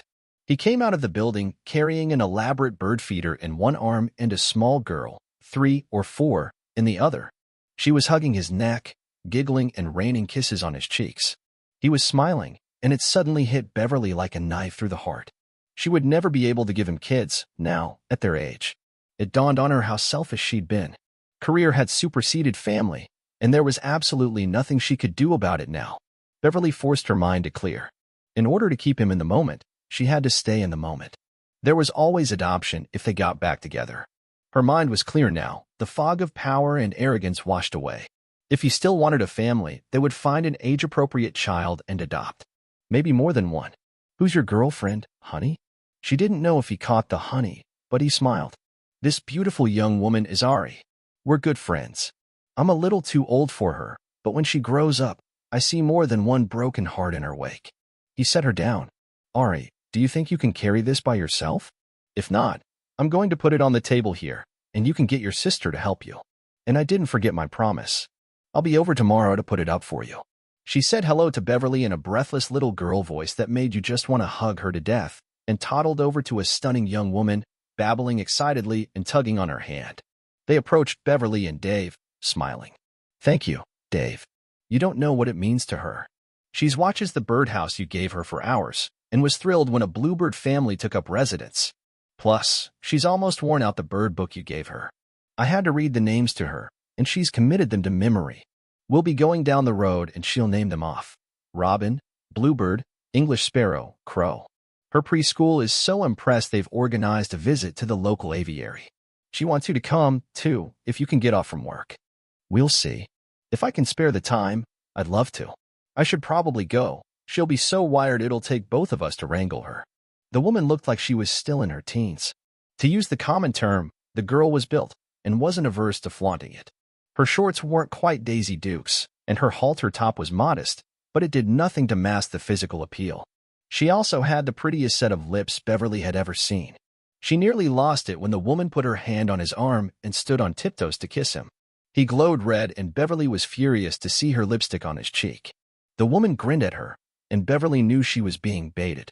You must be his wife. I'm sorry, but after a while, we all thought you were fictional. I'm Marcia. Dave and I are neighbors. It took every bit of self-control Beverly had not to slap the smirk off her face. Oh, I'm very much alive. I'm sure you'll be seeing a lot more of me from now on. They stared at each other until she smiled and sauntered off, putting a little extra swish in her shorts as she strode away. Beverly turned to Dave, pissed, ready to rail, and was stopped cold by a smirk. Draw your claws in, hon. She's just turned 18. Her parents were druggies, and one day they got hold of a bad batch and overdosed. She's living with her grandfather now, and frankly, he has no idea what to do with her. I like her, and I adore her little sister. Besides, it bothers you how, exactly? You haven't contacted me in 11 weeks, and had precious little to say for the 2 years before. I just assumed you wrote me off as a bad business decision and moved on. Beverly opened her mouth to say what? Instead, she just burst into tears and walked off. Damn him, why did he always equate everything to business? Of course she knew the answer, but couldn't face it. Susan swept in, eyes shooting lasers at Dave, and herded Beverly into the bathroom so she could compose herself.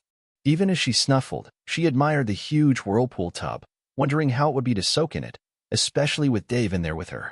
She took a few minutes, but she got her composure back, especially when she remembered he called her hon, something he hadn't done in. Well, she couldn't remember, but it had been a while. She said as much to Susan. She asked, and Susan told her he had finally stopped holding his feelings in, but she took that as a good sign. I kind of deserved what he said, but it didn't make it any easier to hear. I came here to try and rekindle my marriage, and tucking my tail and running isn't a good start. So, Susan, stay out of it, no matter what gets said. This is like heavyweight boxing, so I'm going to take my lumps and keep swinging. Maybe I'll get lucky. Or maybe you'll get knocked on your butt. Hang in there, honey, and if you start losing too badly, swing below the belt. Either way, you'll get his attention. Composed, Beverly went back to the party to find Dave sitting at a table with an older gentleman, Ari firmly planted in his lap.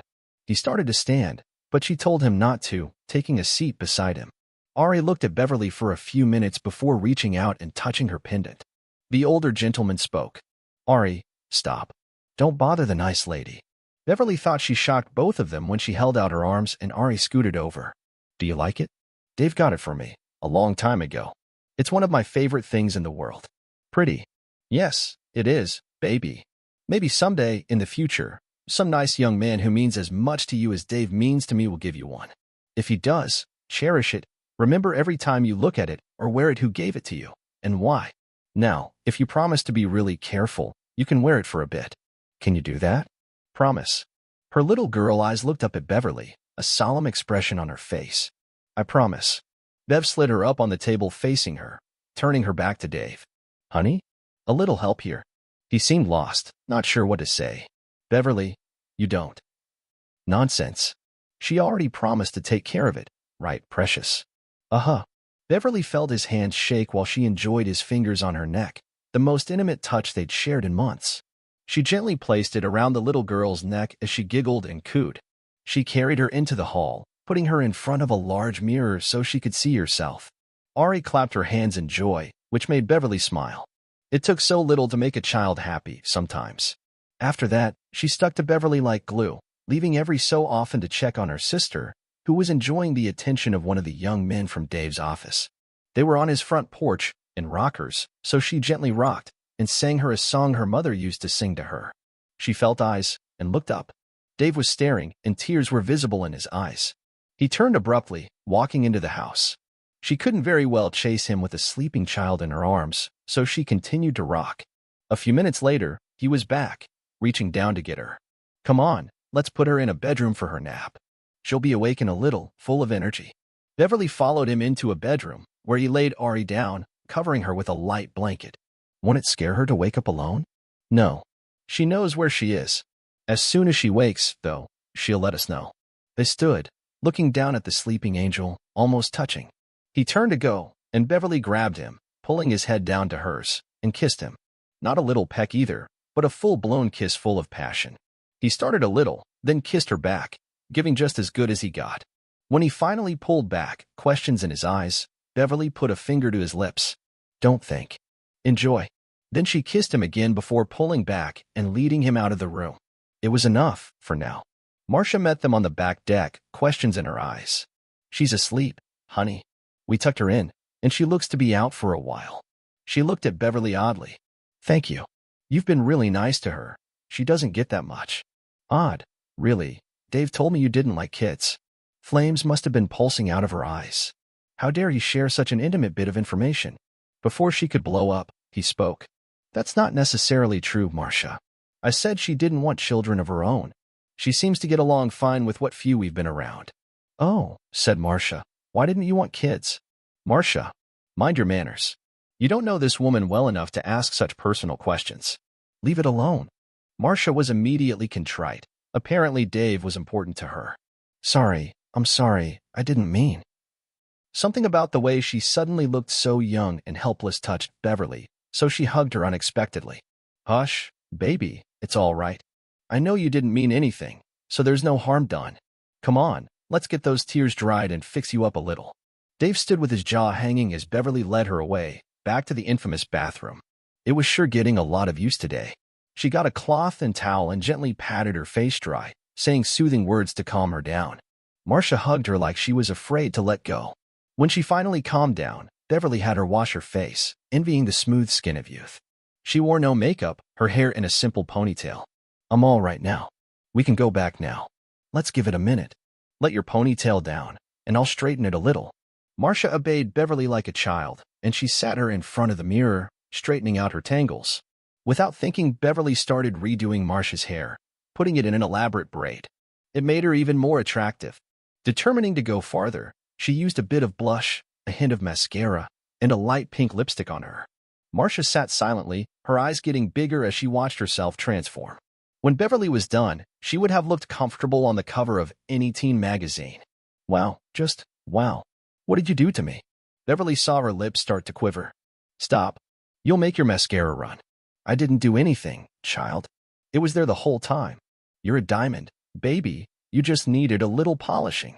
Now, let's go back and knock them dead. That young man you were talking to will wish he'd spent more time with you. I'll bet. Conversation almost stopped when they returned, and it wasn't long until there was more than one man vying for Marcia's attention. Beverly returned to Dave, standing beside him as he manned the grill. Were we ever that young? He smiled a bittersweet smile. If we were, I can't remember it. It makes you feel good, doesn't it, watching the Ian's old mating dance? It does. And even if you don't, I do. One memory forever enshrined in my heart is the first time I kissed you. We were, what, 19? I was still a virgin then. Boy, we sure got over that quick, didn't we? I think I knew after the first date we were destined to be together. What happened to us? Life happened. We grew up. Our priorities changed. Suddenly, the thought of ducking out of work and spending the day playing wasn't as important as making a meeting or coming in early to beat the competition, so you'd have a leg up when promotion time came along. Or you couldn't go on a spontaneous road trip because you had things left over from the week before and needed to finish them and start on the new week so you'd gain ground. Good or bad, Beverly, we grew up, and now we're growing old.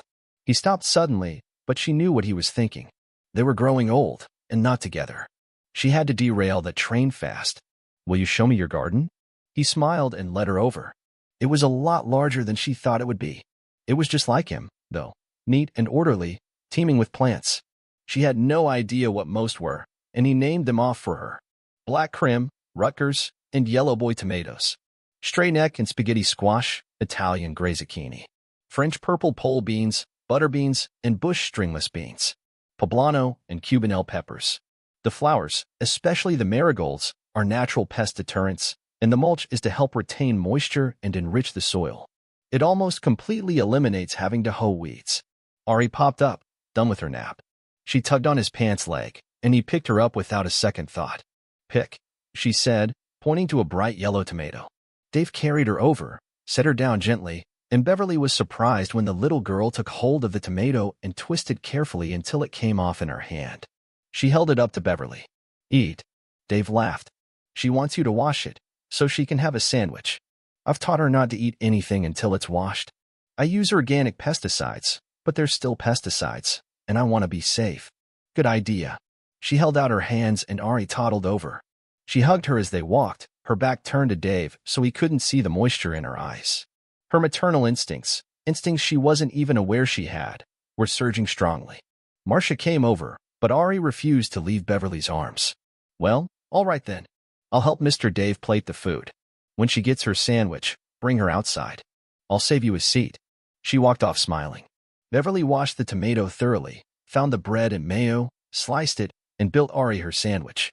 She sat and watched, telling her to put more tomato until the whole thing was on the sandwich. This is going to be messy, Beverly thought as she carried the plate back outside, Ari holding onto her sundress. Marcia had saved a spot between her and Dave, and Ari spent her time going from one lap to another. She ate half the sandwich, half a buttered ear of corn, and half a hot dog. It was still a lot of food for a little girl. Beverly was right. It was messy, and Marcia had to take her for a change of clothes. They sat under the party lights he had placed in the trees, watching the sun go down. She was surprised to see there was no alcohol. Dave told her privately it was because Marcia's grandfather was a recovering alcoholic. He left shortly after, though, and Dave pulled a cooler full of beer out, along with 4 bottles of wine. Not enough to get smashed for the amount of people, but enough to give everyone a pleasant glow. He had music playing, speakers situated around the patio, surrounding them with gentle instrumentals and languid love songs. Beverly snuggled into Dave, hoping for the best, and he responded by putting his arm around her. She almost cried with happiness. Marcia and one of her admirers, along with Sol and Susan, were dancing, swaying together across the grass. Young love and old, connecting in the soft lights. The music changed, a love ballad popular when they were in college. They had danced many a slow dance to that tune. Dave stood, pulling her along. Beverly had just enough time to kick off her sandals. Then she was in his arms and 21 all over again. She held him as tightly as she could and soaked his shirt with her tears. One hand reached up to push her hair back and caress her cheek. They stayed together for a few minutes after the song ended. She stepped back, noticing Susan was standing with her mouth open while Marcia grinned. The tears started again, and soon they were in a 3-way hug, all of them sniffling, which led to another trip to the bathroom. This was getting to be a habit. She started to fix her makeup one more time, thought better of it, and washed her face. The people left, thanking Dave for the evening. Marcia hugged them both, tightly. She had a sad face when she pulled back. "What's the matter, baby?" Beverly asked. I wish you guys had been my parents. Maybe I would have the love I deserved, the love Ari is going to need. I'm scared, real scared. Now that I'm 18, the support check for me will stop coming. Ari will still get one, but it isn't much. Gramps is already uncomfortable with us being there. If the money dries up, he'll kick us out. Beverly was shocked beyond words, and Dave had an expression on his face she hoped she would never see again. Marcia, I want you to listen to me. I'm right next door. If things get bad, you come here immediately. Immediately. Understand? If I'm not here, lock the doors and call us. One or the other, we will be here for you. And Ari. Say you understand. Beverly watched, shocked, wondering what kind of hell their life had been. Snapping out of it, she hugged her again. She gave Marcia her card and scribbled her private number on the back. Save this. If you need anything, and I mean anything, you call. You understand. She was crying again and took turns clinging to them. When she finally composed herself, she left, a sad, slow walk until she was out of sight. Dave walked over to the porch swing, lost in thought. Beverly sat down beside him and took his hand. She may have been the big bad CEO, but when things really got rough, one could depend on Dave to take care of it. What are we going to do? About what? He asked, coming out of his reverie. About the girls. We can't leave them in a situation like that. What do you suggest we do? I'd take them in a heartbeat if I could. Why don't you? I don't know how it would work. She's 18 now, Beverly said. She's legally an adult, so she can live where she wants. Since she is legally an adult, she can petition the courts for full custody of Ari. I'm sure the grandfather would go along with that just to get rid of them if what she says is true. Here's what we do. I'll take charge of the legal stuff. That's my strong suit. Yours is sales, so you need to sell her on the idea of being an adult and doing what's best for both of them. Won't it look bad? A single older man taking a young woman and child in? That stung. Beverly finally let some of her temper loose. You listen to me, Dave Waxman. You are not a single man. You have a wife, and she is not inclined to be referred to as the former Mrs. Waxman. It took all of this to wake me up, Dave, and I intend to never sleep again. I've missed you so badly, honey. But introspection has led me to understand that what happened is all on me. I took you for granted for so long that I got used to it. I got bad advice, went a little power mad, and screwed my life up in ways I could never imagine. Tonight was the first step on my way back to you. Do you still love me? It took everything she had to ask that question, and she was scared to death of the answer. He looked thoughtful, and it filled her with dread. I love the you I fell in love with, not the you that you've become. If we manage to start again, things will have to be a lot different. I'm not asking you to be submissive, Beverly, but I would insist on you acknowledging me as an equal that deserves your respect and a good bit more than the time you've given me for the last few years. I woke up after I left. I have no desire at all to go back to that life, and I'm damn sure never stepping foot in that house again. I need to know in my heart that if the situation ever arises, you would pick me over the business every time. Honestly, I don't think you can do it. Beverly was crying, despite her best efforts not to, and he took her hand. Honey, all that being said, I'd really like to try again. I miss not waking up beside you, the affectionate gestures we used to share before you got too important. There are a few things we need to do, though. The first is to find a competent marriage counselor who can guide us back to each other. We need to set some ground rules on how we allocate our efforts, making sure there's always time for each other. Does this sound reasonable to you? Would you be willing to live here, in this house, if we get back together? It was too much. He wanted to save their marriage. He still loved her. She broke down, sobbing hysterically for at least 5 minutes while he held her, gently stroking her back. Eventually, she got herself together enough to answer him. He waited, wondering if she understood what he told her. He'd never accept second billing ever again. If she wanted to stay married, it had to be to him, not the job. Honestly, he didn't think she could do it. She really surprised him with her answer. I agree to almost all of it. I'm not worried about the house. It's nice, but without you there it may as well be a box under an overpass. I'm sure the commute will suck until I get used to it, but if it helps save my marriage, I'll get over it pretty quickly. She sighed. I lost direction, honey, and I want to find my way back home. I need a guide, and I'm depending on you. The counselor is a really good idea. Do you want to find one, or shall I? We'll both have to agree, of course, before we commit. It was a few minutes before she could go on, crying into his shoulder. She finally pulled back, wiping her eyes. One of our first priorities should be to re-establish our intimacy. I know it's probably too soon for sharing a bed, but can I stay here tonight?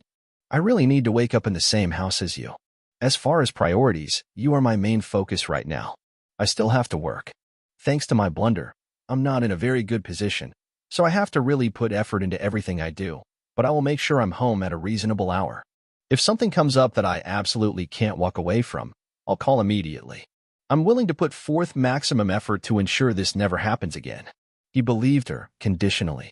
Truth be told, once he got over the hurt that she had caused him, old feelings had started back. Most of their adult lives were entwined, and at the end of the day, he decided he didn't want to break them. He was serious about a counselor. If ever a couple needed professional help, it was them. She was saying all the right words, and he was curious to see if she meant them. "All right. You can have the room Ari took her nap in. It has its own private bath, and if you need something to sleep in, we'll find you a shirt." Agreed. She surprised him by shaking her head. "No. I saw that big whirlpool tub in the master bath. I've been carrying around a load of tension lately, and I think soaking in it would do me a world of good." Soon he heard her in the tub, singing softly. She had a really good voice, and he tried to remember the last time he'd heard her sing.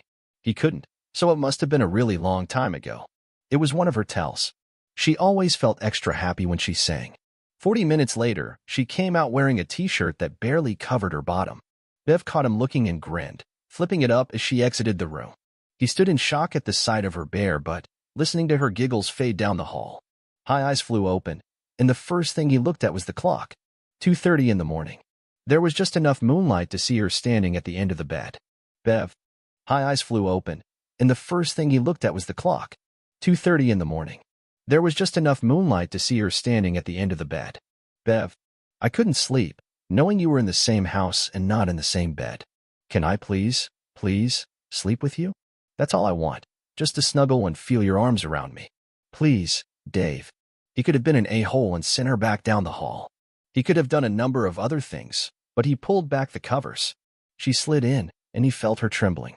Wrapping his arms around her, he pulled her tightly to him. He felt the tears, but said nothing. Very soon afterward, he heard her breathing level out and knew she was asleep.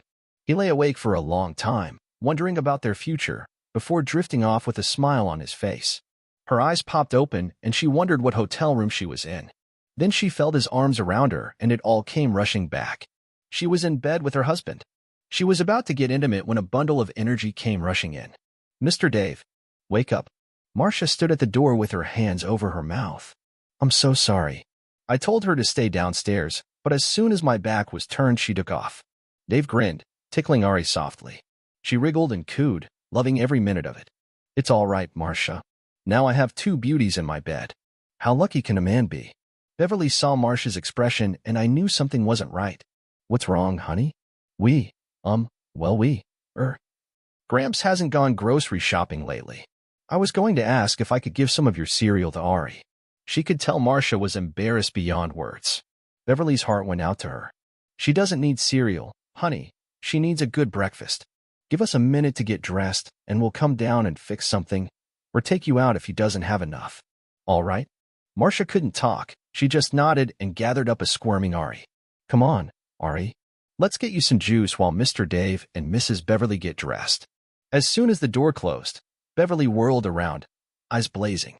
"I'm sorry, honey. I was hoping for some long overdue loving, but it can wait." Really, what kind of man doesn't make sure there's enough food in the house for his children? "Where's your robe?" She snatched it off the closet hook and was out the door. Dave followed a little more slowly after answering the call of nature. She was in the kitchen with all of the cupboards open, frowning. Dave was about to explain that, as a single guy, there was not much of a need to keep a stocked larder, but he thought better of it. Beverly didn't give him a chance, marching out to her car and getting the bag, as Dave always called it. One day, she was at a business luncheon and a vendor spilled red wine all over her light blue dress. She had to excuse herself, drive home, and change. After that, there was always a bag in her trunk that contained at least 2 outfits. Choosing the most casual dress, she was back, telling Dave to get his butt in gear. They had children to feed. A very quick shower and shave later, Dave was waiting by the door. Bev was almost as fast, and he couldn't help but admire her. She always chose tasteful clothes, but was not adverse to showing off her toned body. They almost didn't go out for breakfast when Beverly found out there was no car seat for Ari, but when Dave told her that they were less than half a mile from a really nice breakfast buffet, she decided to sit in the back with Ari until they got there. The girls consumed mass quantities. He looked at Bev and knew she had the same thought. These children were missing meals. Her eyes were dark with anger, and Ari asked if he was mad at her. Dave straightened his face and told her he was because she had eaten the last pancake. Then he grinned and told her it was a good thing that they could always get more. There was a mall across the road, and in a tone that brooked no argument, Bev told Dave to pull into its lot. They were there for 2 hours. First, she went to a department store and bought the best car seat they had, banishing him out to the parking lot to put it in. By the time he got back, they were in full shopping mode.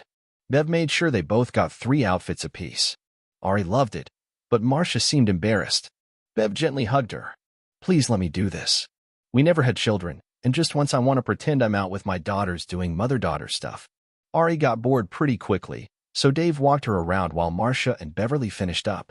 Their last stop was a grocery store, and Ari rode as Dave pushed, while Bev and Marcia discussed everything that they picked up like they were going to use it to cook the Last Supper. Ari contributed by putting everything she could reach in the buggy, especially while they were in the snack aisle. Beverly started to put some of them back, but Ari made big eyes at her and she left them. It was a quiet ride home. They were unloading the groceries when Beverly suddenly asked, "How many bedrooms do we have?" Dave found it very interesting when she said, "We. 4. Why?" She just rolled her eyes, took the girls, and went upstairs. 10 minutes later, she called him. Dave found them standing in the biggest guest room, the one with the attached bath. "This is the girls' room. It belongs to them now. It will be their sanctuary if things go bad. You need to make sure Marcia has keys so she can come over anytime. Understand?" Marcia was standing there waffling between hopeful and scared. Ari was in Beverly's arms, almost asleep. Bev had that determined CEO look on her face. When he didn't say anything, he saw her start to tremble. Then he grinned. "Well, so it shall be. I leave it to you girls to decorate it." He turned to Marcia. "You understand what we're offering you?" As an answer, she flew into his arms and cried her heart out. Bev put a sleeping Ari down and joined the hug. He left them a few minutes later, going into the living room to sit on his favorite recliner. He tried to understand how his life had changed so much in the last 24 hours. Beverly came down a few minutes later, surprising him by joining him on his oversized recliner. Once she got comfortable, she started talking softly while gently stroking his chest. "This changes everything, doesn't it? I'm going back to the old house to pack what I need. I'm taking Marcia with me to help, so you're on to childcare duties until we get back. Do not feed her junk, understand? Feed her something light to hold her until dinner. We'll be back in 3 hours." She stood, then stopped, bending down to kiss him. He could see the fear in her eyes as she spoke.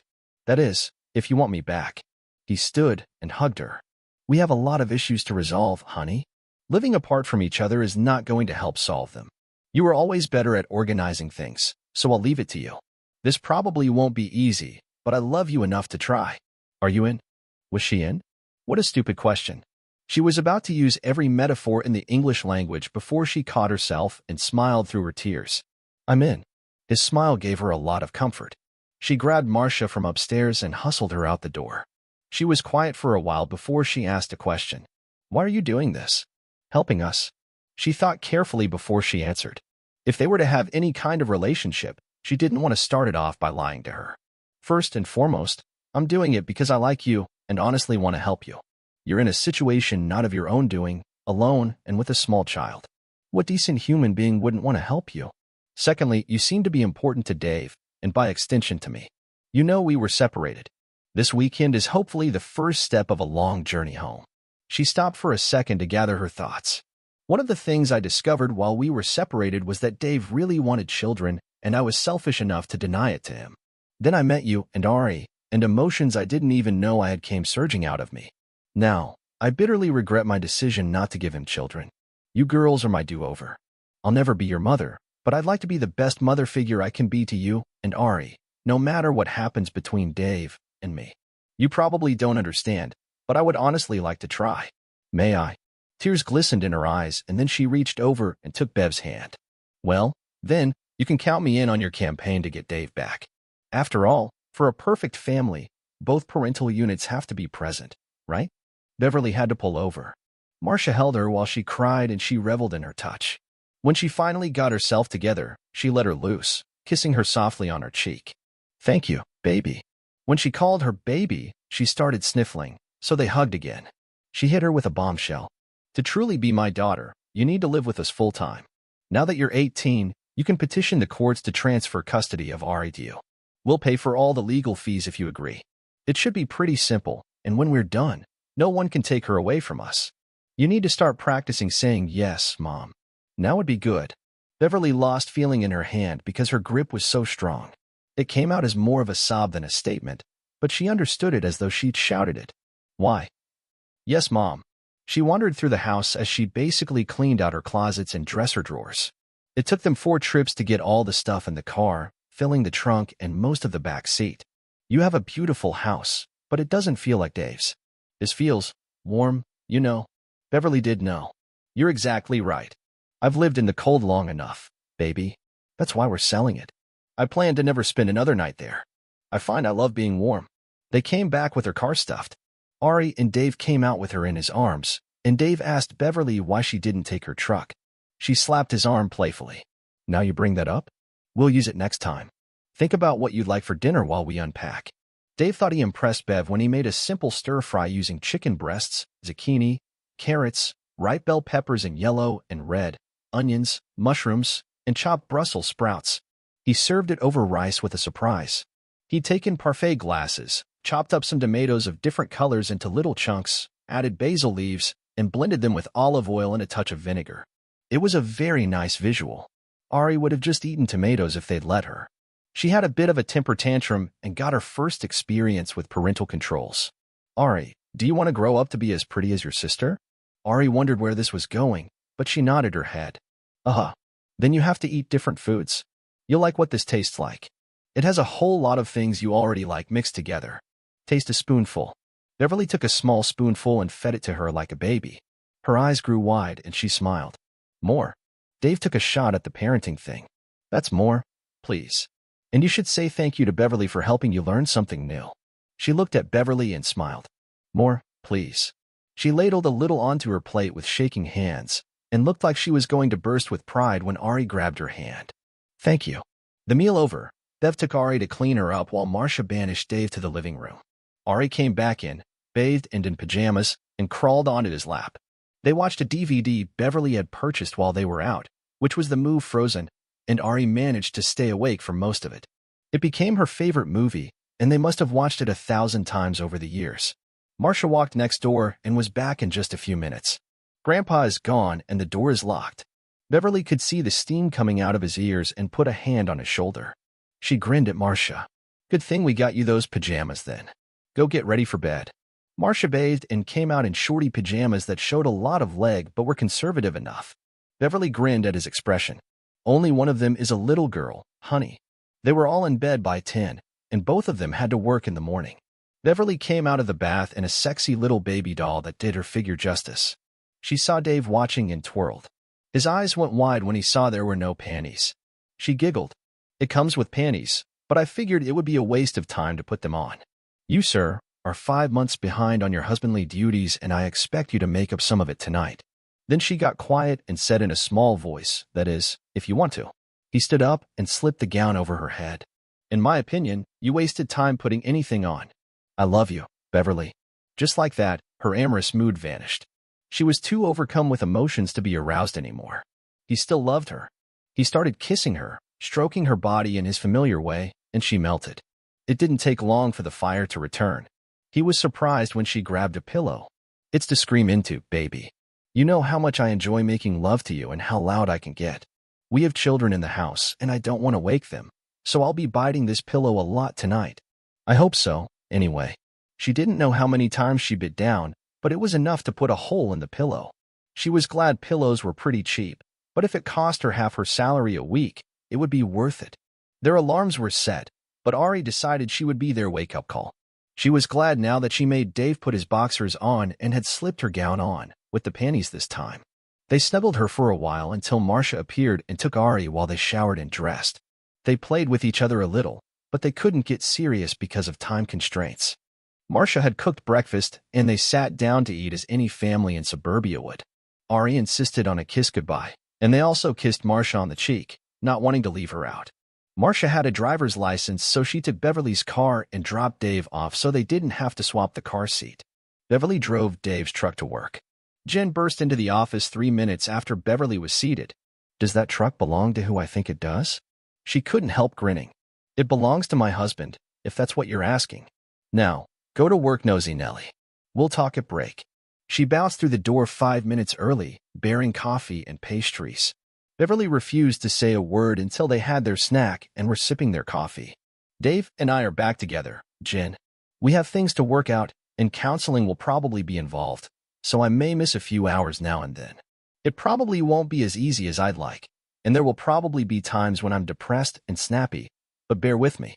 I know I've probably never told you, but you're my rock here in the office. I'm most likely going to lean on you more than usual. That being said, I have approval to raise your salary 7%. It's not a lot, but it's the best I can do. Thank you for standing by me. Jen was both elated by the news and saddened deeply. Her husband had just gotten a promotion and would be transferring to another state in 3 months. He was given the news Friday.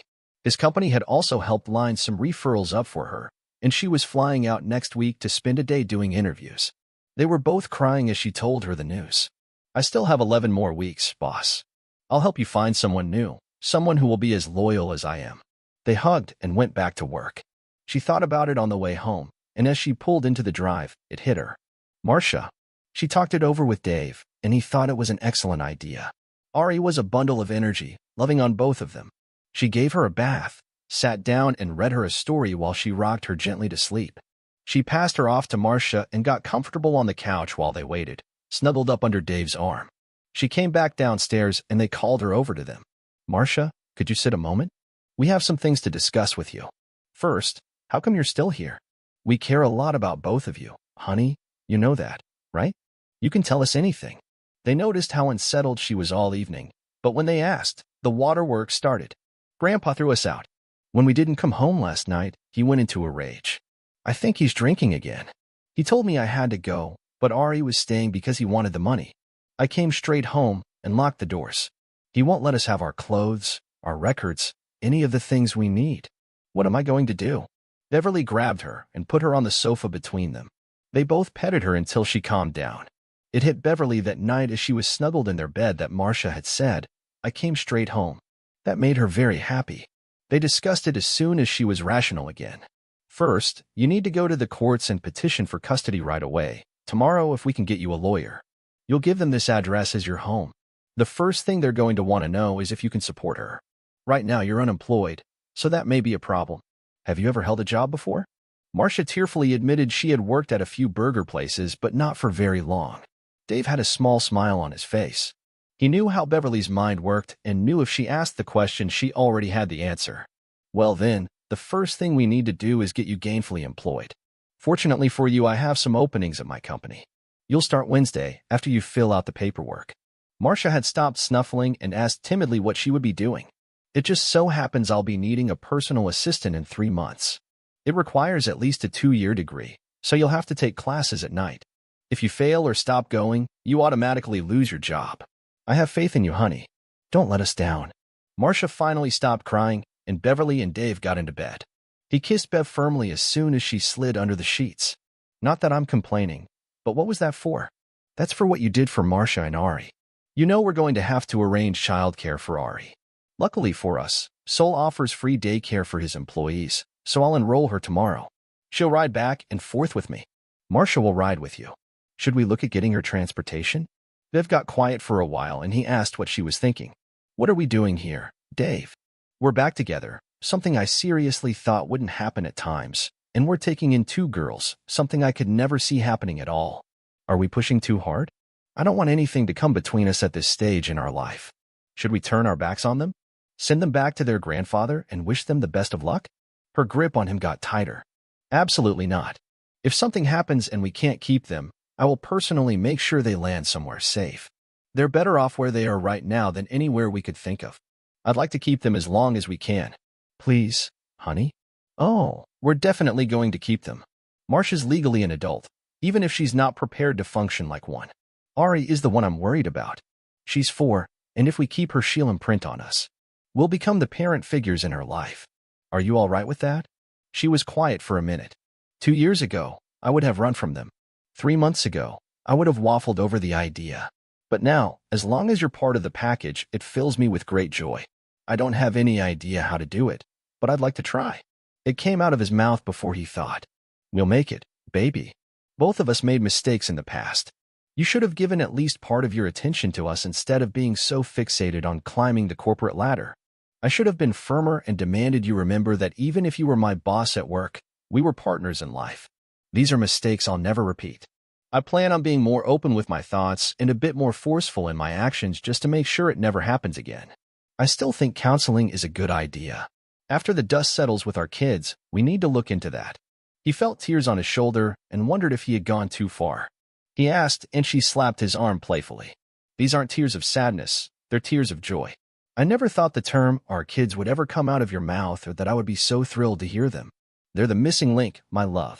We got so focused on ourselves, well, in my case anyway, that we forgot what life is like.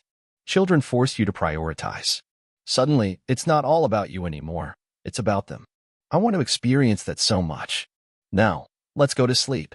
I have a daughter to train in the business world tomorrow, and you can make damn sure she won't learn the lessons I learned the hard way.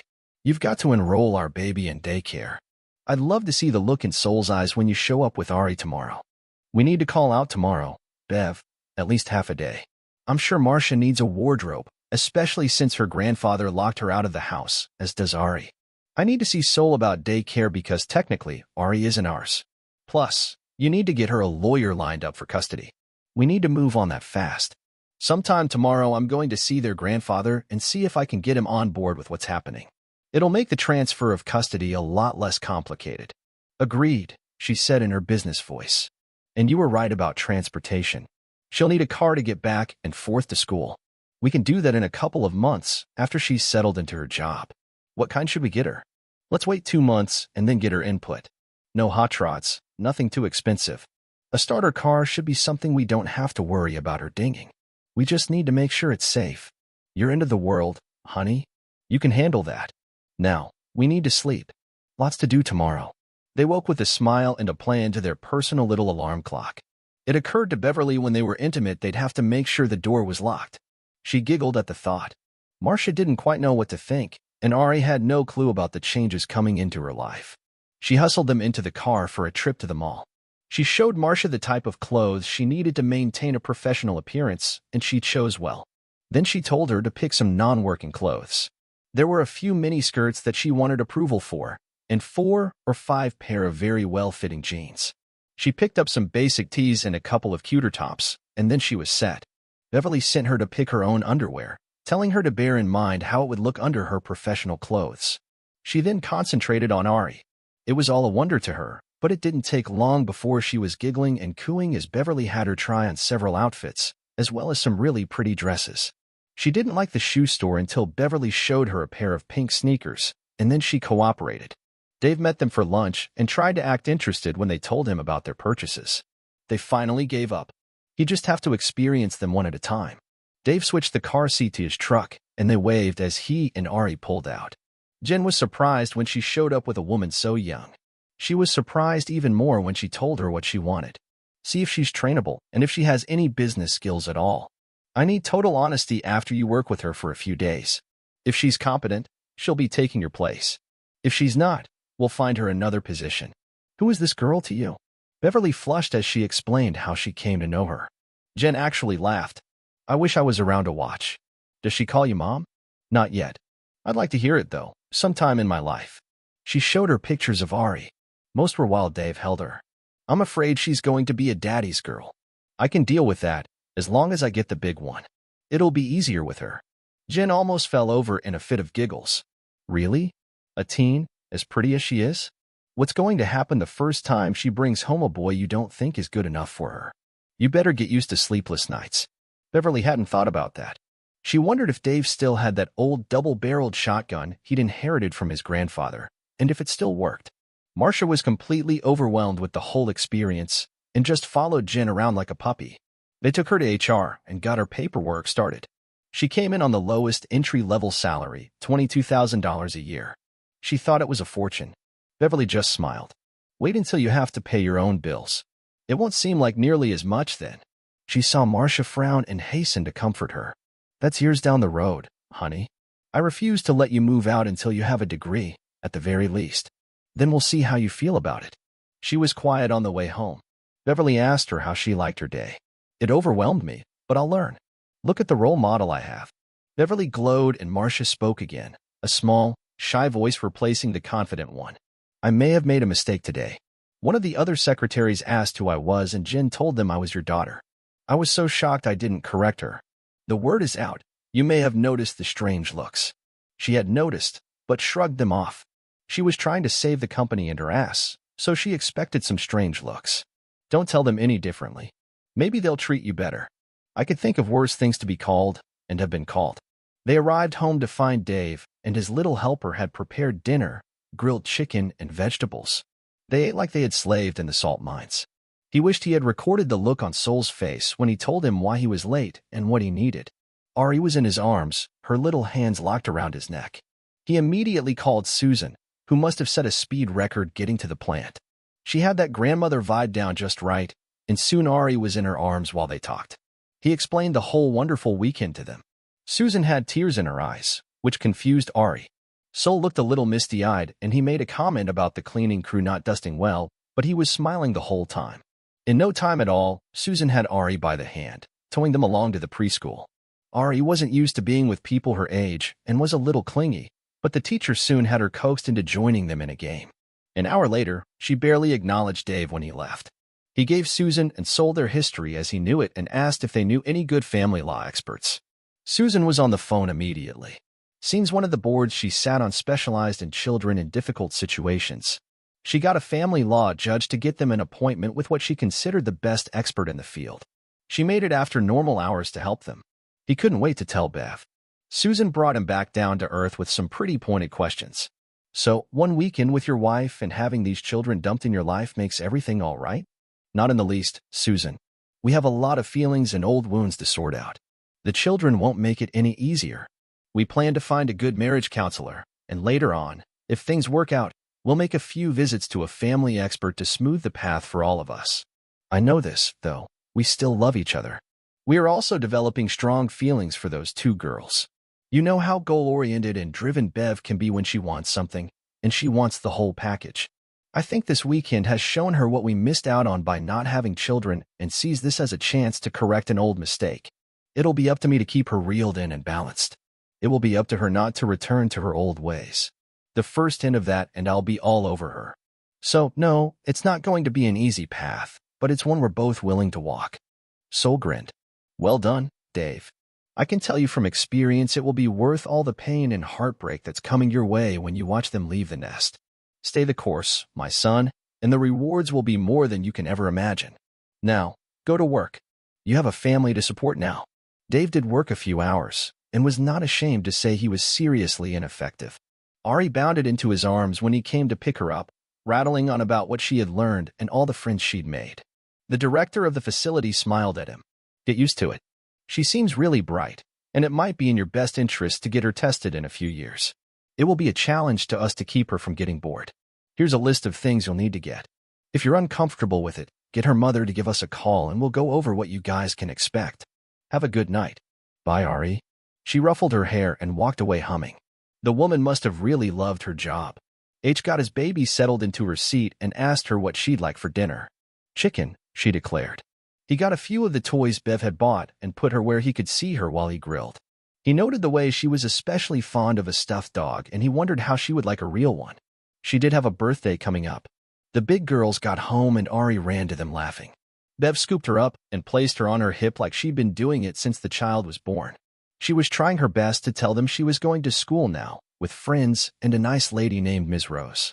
He kissed Bev, and Marcia looked so lost he kissed her on the cheek. Get changed, girls. Ari and I made dinner, and it will be ready in 10 minutes. Ari followed them into the house, singing and laughing as she tried to hold both hands at the same time. 10 minutes later, they reappeared, all changed into shorts and tees, even Ari. The picnic table was quickly set, the tea and lemonade poured, the chicken plated, the veggies arranged on a large platter. Ari had just gotten back from Bible school at a local church the week before, and she grabbed his hand. Grace, she said, so they all held hands while he thanked God for the food and his girls. That was enough for Ari, and she called out, Amen, as she pointed to the roasted carrots. Bev helped her with her plate, chopping everything into small pieces. That night, after a ritual of baths, stories, and the rocker, Bev snuggled to him. She seemed to want to bring something up but didn't seem to know how. Bev, we promised to be honest with each other. If something bothers or concerns you, you have to share. Why did we quit going to church? Short answer? We got too busy and too lazy. Why? What brought that on? Ari, when she insisted we say grace. We need to find a church. It will look good when we have social services around investigating us. I refused to go to a house of worship just to keep up appearances because I'd be afraid the roof would fall in. I agree it would probably be good for both of the girls, but it would also be good for us. We could get involved in activities for people our age and get a new circle of friends. It could end up being a new support group for us. Let's talk it over with the girls before the weekend and get their thoughts. That apparently made her happy because she shimmied around a bit and he felt bare bottom up against a suddenly very interested part of his body. Lock the door, she whispered as her top flew across the room. They woke to Ari pounding on the door, upset that she couldn't get in.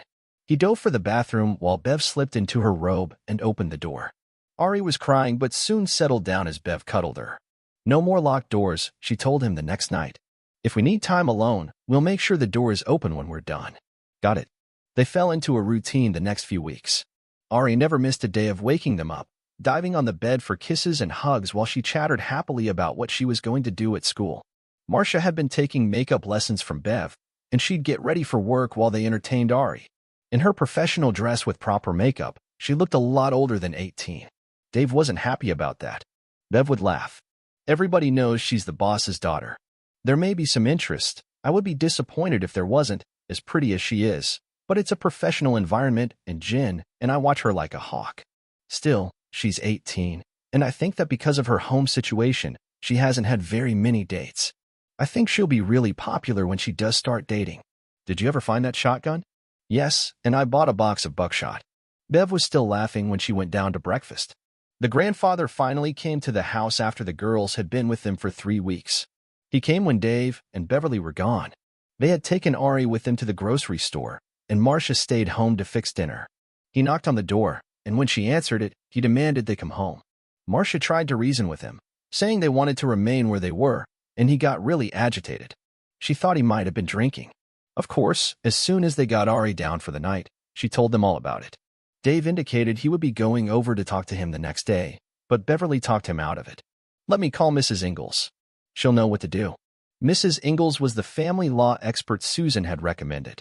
A retired judge, she went back into private practice after retiring from the bench, taking a very limited number of cases. She never had more than 3 clients at a time and was very selective on who she chose to represent. They found her to be a likable person, and Ari loved to sit on her lap and play with her long silver hair, but when it came down to it, she was tough as nails. In one way, it should be fairly easy to give custody of the minor to the sister. She's in a nice home and holds a steady job, has no record, no tattoos or piercings, neat, clean, and quite pretty. If you guys get involved, it might get sticky because of your recent separation. You know you can't adopt Marcia because she's of legal age. There's nothing to stop her from having her name changed to yours or of you formally recognizing her as a daughter. On the other hand, you both have good jobs, are in decent financial shape, and the fact that you're seeing a counselor and are willing to wait a year before starting the proceedings should help a good bit. The grandfather could be a bit tricky, but it will be hard for social services to give him a 4-year-old if Marcia refuses to move back. His age, his history, and his attitude will weigh against him. Try not to antagonize him. Allow him access to his granddaughters in a controlled situation. Get him to see they would be better off with you. If he fights, well, we fight. Bev told Mrs. Ingalls of the incident, and she promised to get social services to inspect their home and get the initial interviews out of the way. At the same time, they would revisit the grandfather, look for evidence of anything that would make the case for an unfit home. They may even be able to persuade him to let them go because of his age and health. We'll see how it goes. In the meantime, keep an eye out. Social services did come out, inspect the house, and interview Beverly and Dave. They could tell that they were impressed with the house.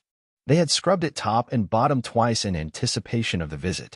Ari didn't know who they were and was her normal outgoing self. They didn't have to ask to see her room because she dragged them up to see her toys and stuffed animals, chattering the whole time. Then she dragged them outside to see her shiny new swing set and sandbox. Marcia remained calm and level-headed as she described the atmosphere in the house as warm and loving. She sniffled a few times as she told them it felt like the first home they'd ever had. Apparently, it did not go so well for the grandfather. It seemed Marcia did most of the cleaning and all the cooking while they lived with him, so they found a dirty house and a sink, counter, and table overflowing with dirty dishes and takeout containers. Mrs. Ingalls assured Beverly and Dave that their interview went very well and it was pretty much a done deal. She was right, because a month later Marcia became Ari's legal guardian. The grandfather never once came to see them, and Marcia finally took Ari, escorted by Dave, to see him. He wouldn't let them in the house, slamming the door in their faces. Ari looked sad for a few minutes before cheering up and demanding they snuggle in the massively huge hammock Dave had found somewhere. It was big enough to hold Beverly, Ari, Dave, and Marcia. They would giggle at the way they had to lie down. Dave would grab Beverly and flop backwards, and Marcia would toss them Ari as she giggled and squealed. Then Marcia would lie down beside Beverly and they would all rock gently to and fro. It usually put them all to sleep. Beverly would never forget the day Marcia asked if she could snuggle with Dave for a change. She sometimes found them asleep in the hammock, Ari nestled between them. She took pictures, and Marcia put them on Facebook with the caption, "Snuggling with our dad." Beverly showed it to Dave, and he surprised them all by rushing out of the room. She found him crying in the backyard. He gave her a huge hug and kiss. "Sorry. It's just something I never thought I'd see." He came back in and gave both girls a huge kiss. He would like to say marriage counseling was a walk in the park, and they only had to go a few times, but that wasn't the case. Their counselor was a pretty shrewd woman.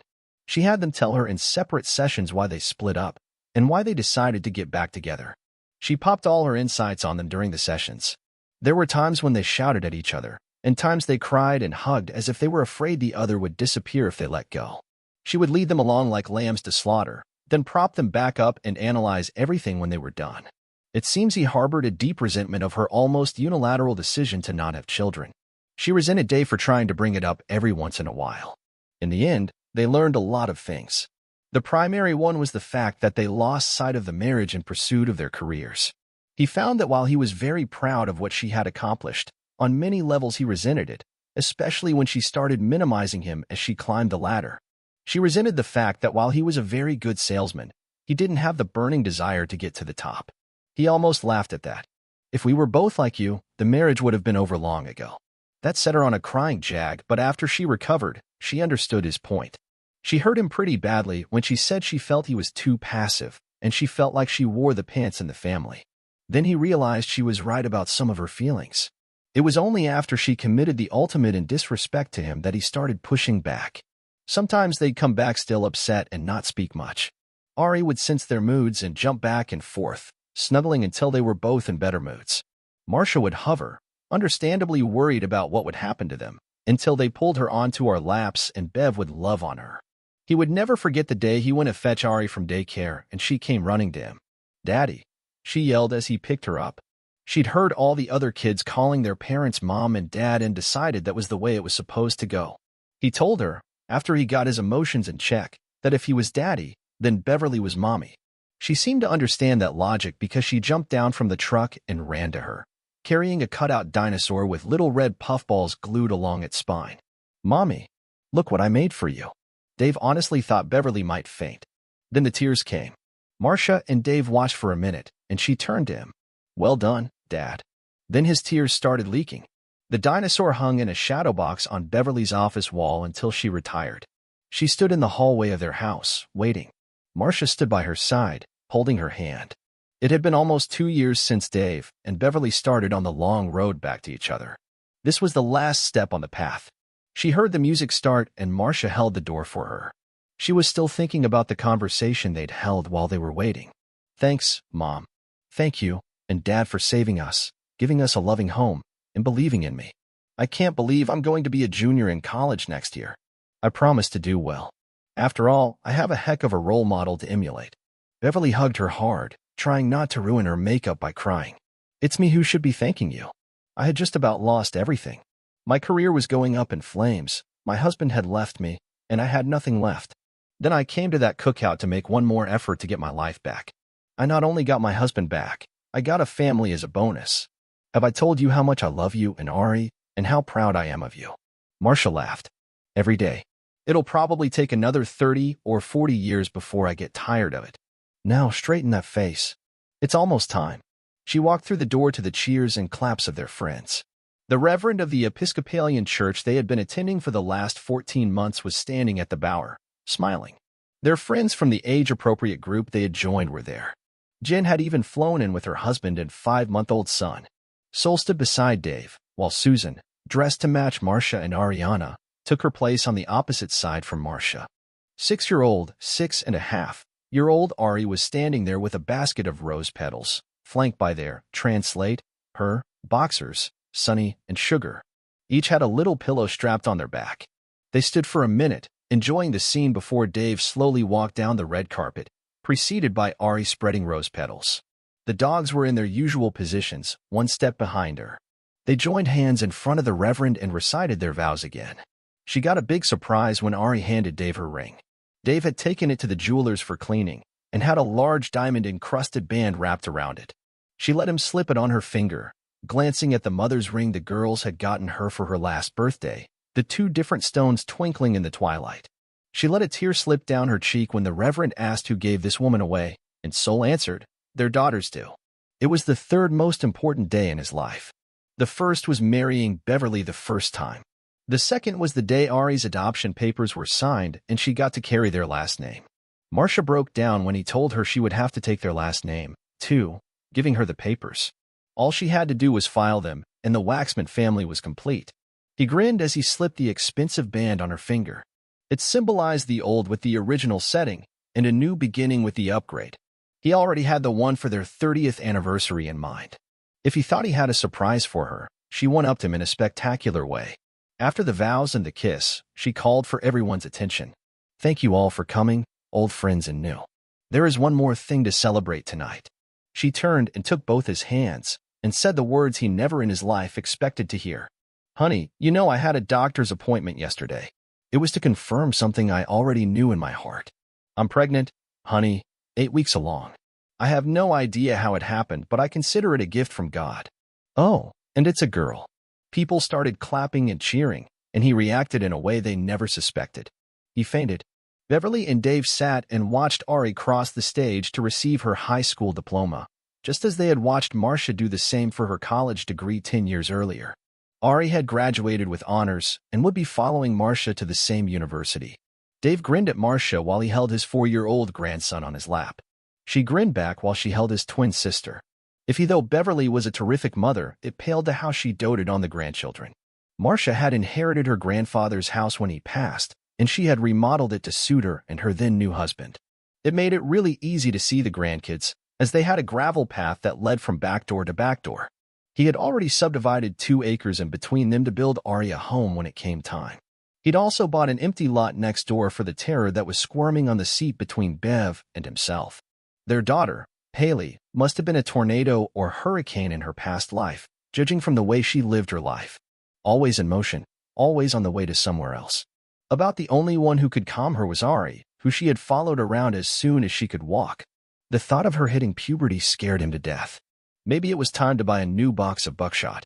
Beverly retired at 50, jumping off the corporate plane with a silver parachute, sporting gold overlay.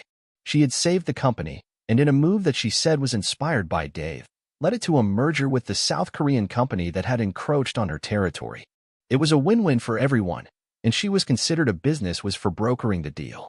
The chairman flew down to oversee the merger and talk her into taking another assignment.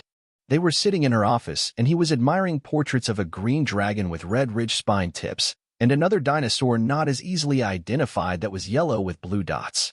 I'm sorry, sir. I'm entering a new phase of my life that I want to enjoy to the fullest. My youngest daughter just turned 11, my middle one is getting ready to enter college, and the oldest, well, you know. He grinned ruefully. We missed the bus on that one. I still can't believe she went to work for the Koreans. Tell her if it doesn't work out, she and Jin will both be welcomed back with open arms.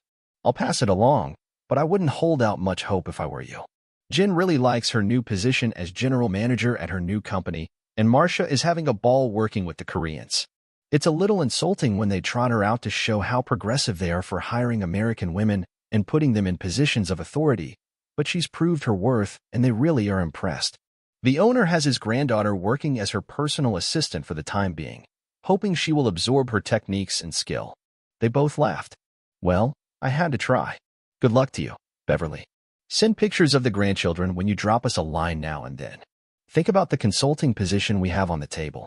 You could work the projects of your choosing for as long or as short as you want. I'd hate to think I wasted all the energy it took to train you. It might break up the boredom now and again. I promise I'll think about it, and you know you can call or email anytime for an opinion. Thank you, sir, for standing by me. It means a lot to me. He seemed a bit embarrassed. You were worth it. Goodbye, Beverly. She grabbed him up in a tight hug as he reached for her hand, dripping tears on the lapel of his expensive jacket. He patted her in that fatherly way of his before she let him go. She knew, after a year or so, she would consult for them part-time. As long as it was short-term and didn't require extended absences, she was fine with it. She really was good at what she did.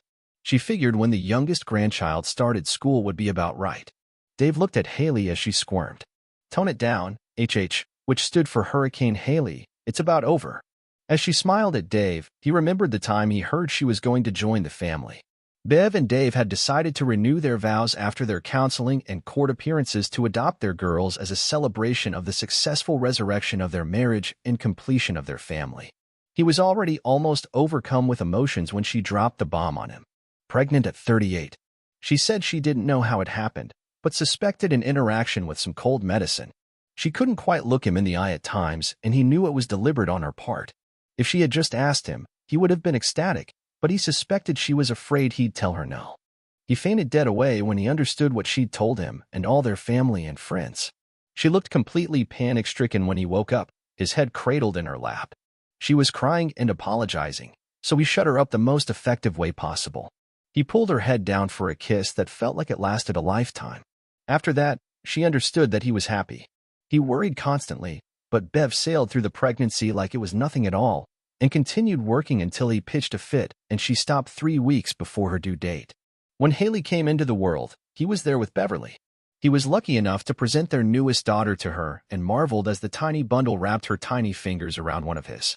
It went straight to his heart and would always be there. He had the look on Bev's face when she first saw her daughter recorded, and when he felt down or stressed or just plain old, he'd pull it up and just stare.